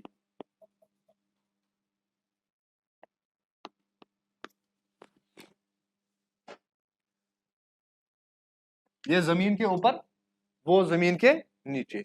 जमीन के ऊपर क्या बनेगा? लावा डोम, ये सॉरी, हाँ डोम, डोम वॉल्केनो। या क्या बनेगा? Cinder volcano. या क्या बनेगा इसी में? Parasitic cone. ठीक है ना? या क्या बनेगा, अगर ये ज्यादा खुल गया तो बनेगा क्रेटर, इस तरह। ये वो वॉल्केनिक लैंडफॉर्म है जो जमीन से बाहर बनते हैं। तो यहां से आ रही थी आपकी मैग्मा, जमीन के बाहर आ गया तो ऐसी ऐसी शक्लें पकड़ी इसने। यह समझ आ गया आपको? तो मेन बॉडी जो होती है वो यहां होती है मैग्मा की। This is the main body, यहां पे होता है मैग्मा। जमीन के अंदर जो रिजर्वर होता है ना, जैसे जमीन से पानी आता है, वो पानी है कहां पे? उसको बोलते हैं एक्विफर, है ना, जहां पे पानी जमा होता है। तो ये मैग्मा आया कहां से? जमीन के अंदर से। तो कोई तो जगह होगी जहां पे मैग्मा जमा होगा। ठीक है, उस चीज को बोलते हैं बैथोलिथ। क्या बोलते हैं? बैथोलिथ होगी वो बड़ी बॉडी जहां पे मैग्मा जमीन के अंदर मौजूद होता है, रिजर्वायर ऑफ मैग्मा, टैंकी ऑफ मैग्मा। समझ आई बात? तो ये जो बॉडी है, मेन बॉडी, इसको क्या बोलते हैं? बैथोलिथ। अगर ये मैग्मा यहीं पे ठंडा हो गया तो ये पूरा का पूरा जम जाएगा, इसको बोलते हैं बैथोलिथ। समझ आई बात? जमीन के अंदर जहां पे मैग्मा है वहीं पे ठंडा हो रहा है। मान लीजिए ऊपर से कोई ठंडा पानी अंदर चला गया, ठीक है ना, तो उससे जो बनता है इसको बोलते हैं बैथोलिथ। ठीक है, इस जगह को जब ये सॉलिडिफाई हो जाएगा जमीन के अंदर, ये पूरा अब सॉलिड हो चुका है, अभी मैग्मा था ना, अब ये ठंडा हो गया जमीन के अंदर ही, क्योंकि बनानी है हमें इंट्रूसिव लैंडफॉर्म। तो ठंडा हो गया तो इसको क्या बोलेंगे? बैथोलिथ। ये जो ऊपर जा रही है इसको मैंने बोला ना डाइक बोलते हैं। अगर ये डाइक ऊपर की ओर जा रही है वर्टिकली, इट्स कॉल्ड डाइक। अगर ये ऐसे हॉरिजॉन्टली जाने लगी इसको बोलते हैं सिल। क्या बोलते हैं? सिल बोलते हैं। ठीक है, अगर इस सिल ने आगे जाके इस तरह सॉसर की शेप पकड़ी, इसको बोलते हैं लैपोलिथ। अगर ऐसी कोई सिल जो है उसने वेवी शेप पकड़ी, ये ना वेव जैसी, इसको बोलते हैं फैकोलिथ। लैपोलिथ, फैकोलिथ, ठीक है, लैकोलिथ, ऐसे कर करके नाम आते हैं। So we can have phacolith, we can have dyke, we can have sill, we can have lopolith, we can have batholith, ठीक है। These are various intrusive volcanic landforms, ठीक है। ये चीज आपको याद रखनी है, इसके आगे जो भी डिस्कशन होगा वो कल हो जाएगा।